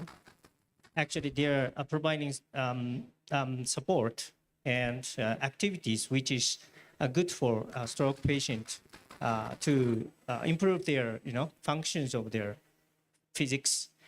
And the assistive device, actually, that's really supporting for them to live without any challenges. That FAB Lab can make a lot of assistive devices. So mass producers of products are not interested into producing such things because the market is too small. So for that part, we need to think of how to utilize the FAB Lab to be involved.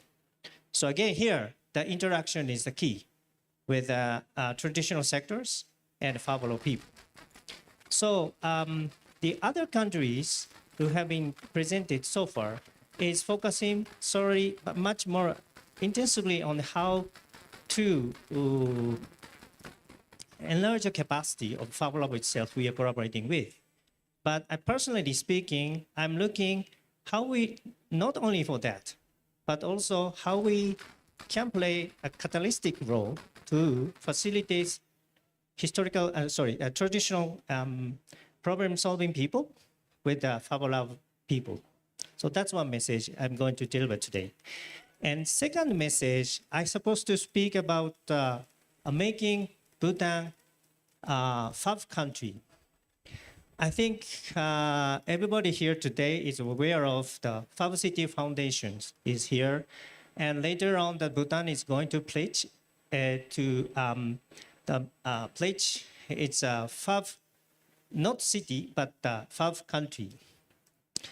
And I read through some sort of concept that the FAB City Foundation is propagating. And maybe you might know better than me. And what I get is that the FAB Lab is not just creating an innovation through the creation of new prototype or products. Rather, it can be used by cities to make themselves sustainable and eco-friendly. In the urban area, unfortunately, we are consuming a lot of products and energy resources. It's not sustainable. Based on this recognition, the FAB City Foundation is propagate this concept to be installed in a lot of cities in global basis. They are pledged to become an eco-friendly city by utilizing the full function of FAB Lab they have.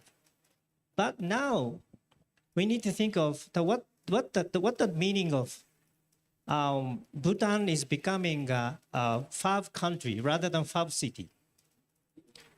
If we're paying attention to the concept of FAB City Foundation is propagating, what we would get is that if we pledge Bhutan as a FAB country, this means that we are saying that we are not only creating an innovation through the FAB Lab, rather we are committing self-sustainability and eco-friendly as a country.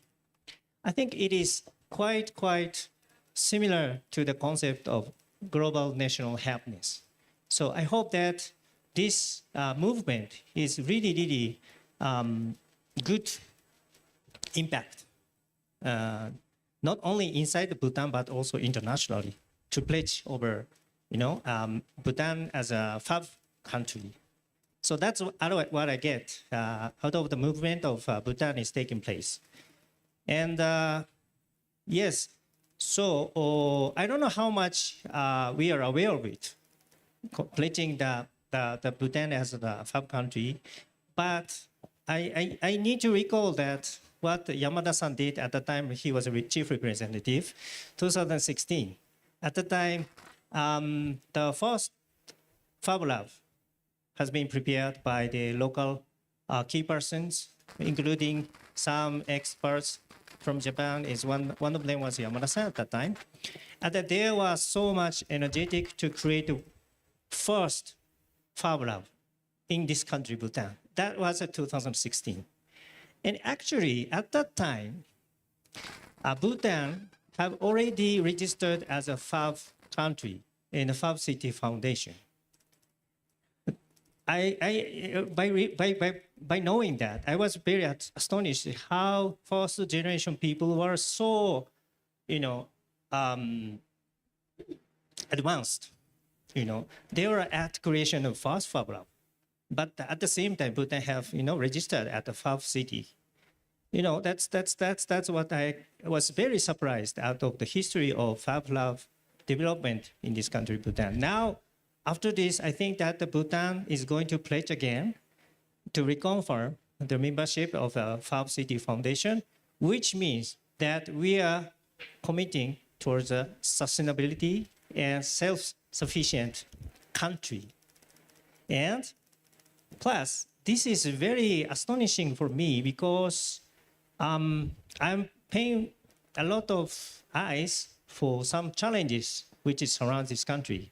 One of which is import-driven aspect of this country. Import is always exceeding export, meaning that trade deficit's always there. So we need to create something consumable here, not only relying on import, but Fab Lab can do it, right? So, Fab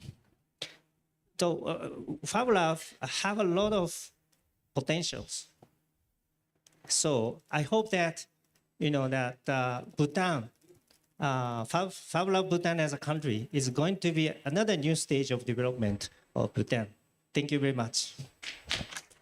Thank you very much. Then we would like to welcome the last speaker. Well, Mr. Yamada already mentioned about the JOCB or JICA volunteer program. And currently there are 27 JICA volunteers working in Bhutan. And Ms. Mutsuko Yamanaka is the first JICA volunteers who actually contacted the Fab Lab CST on the prototyping of the devices, which could help her activities. So she's going to speak about the voices of the demand side, and she's going to share her experience with the audience. So, Ms. Yamanaka, the floor is yours.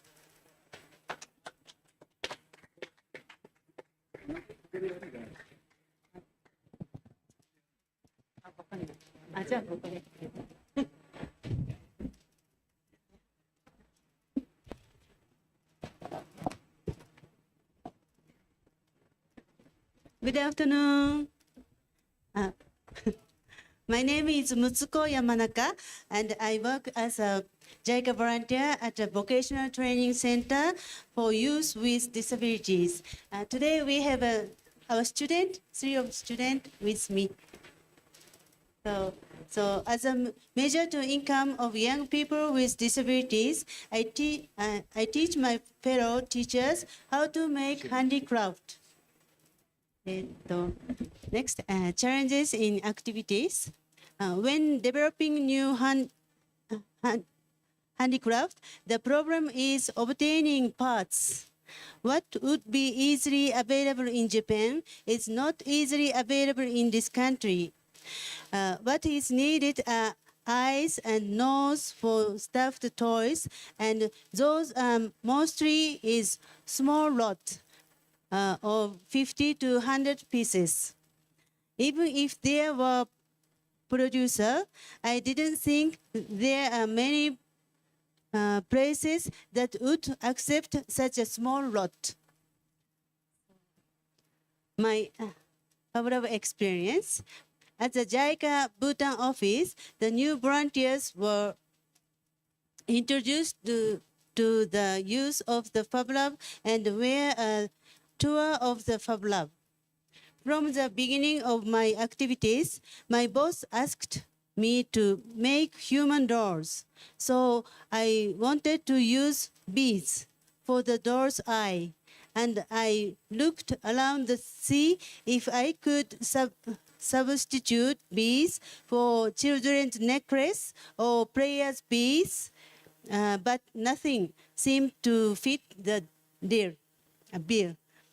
So I asked expert Yamada-san, who introduced the Fab Lab at the orientation, if it was possible to make for the door's eyes.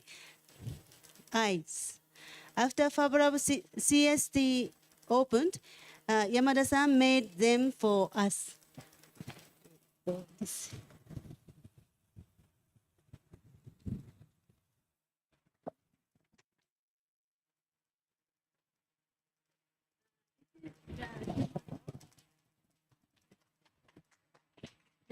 This is human door, the first one.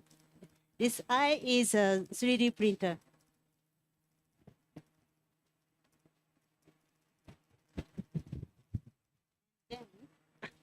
Thank you. Furthermore, to promote the use of a sewing machine in the textile department of Fab Lab CST, they asked me to come as an instructor to provide the sewing training for CST staff. And I visited CST last December to train 46 people how to make tote bag. During this period, I also discussed the part I needed for my activities for use in other stuffed animals and the design of the exhibition case, and had many prototypes made. We have since had as many made as we have needed, including elephant eye. This elephant eye, this is 3D printer. And Tarkin's phone and eye and nose.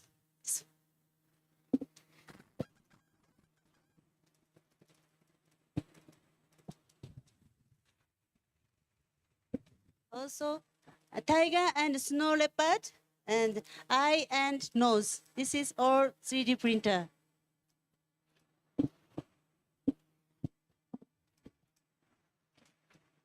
So, the the finished design is provided by Fab Lab CST, so that it can be replicated in Thimphu. So, appreciation and expectation of the Fab Lab. With the Fab Lab, we are able to smoothly create the product requested by our customers. They are very helpful in making prototypes of my ideas and in customizing production for small lots. Thank you very much, Yamada-san. So, in addition, Daxo students at my workplace have some form of disability, and customizing the production of self-help equipment to suit each student's needs is essential.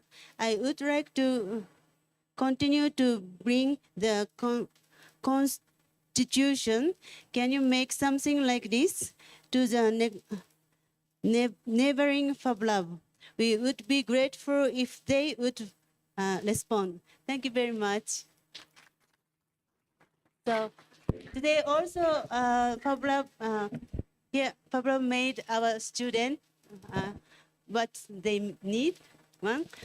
Yeah, and also I prepared today small showroom here.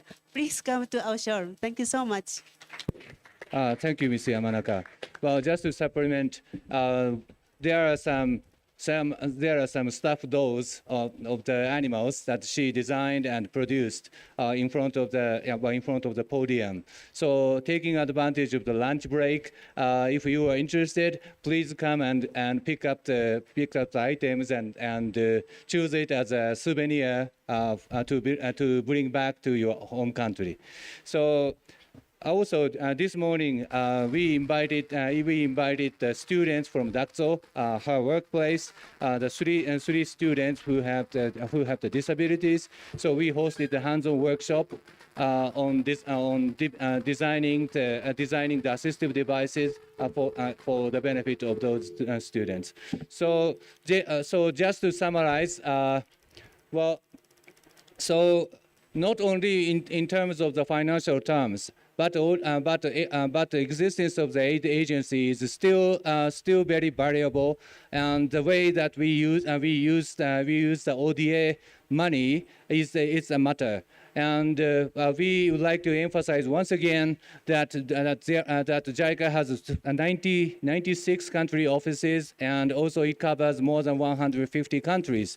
And there are so many JOCB members like Ms. Yamanaka who have been working in different government agencies and also community partners. So those volunteers can be the catalyst to connect the Fab Labs and also the local development needs. And that's the area that we really wanted to highlight in this session. So having said that, I would like to conclude this session, and I would like the audience to give a big hand to the speakers. Thank you very much, speakers.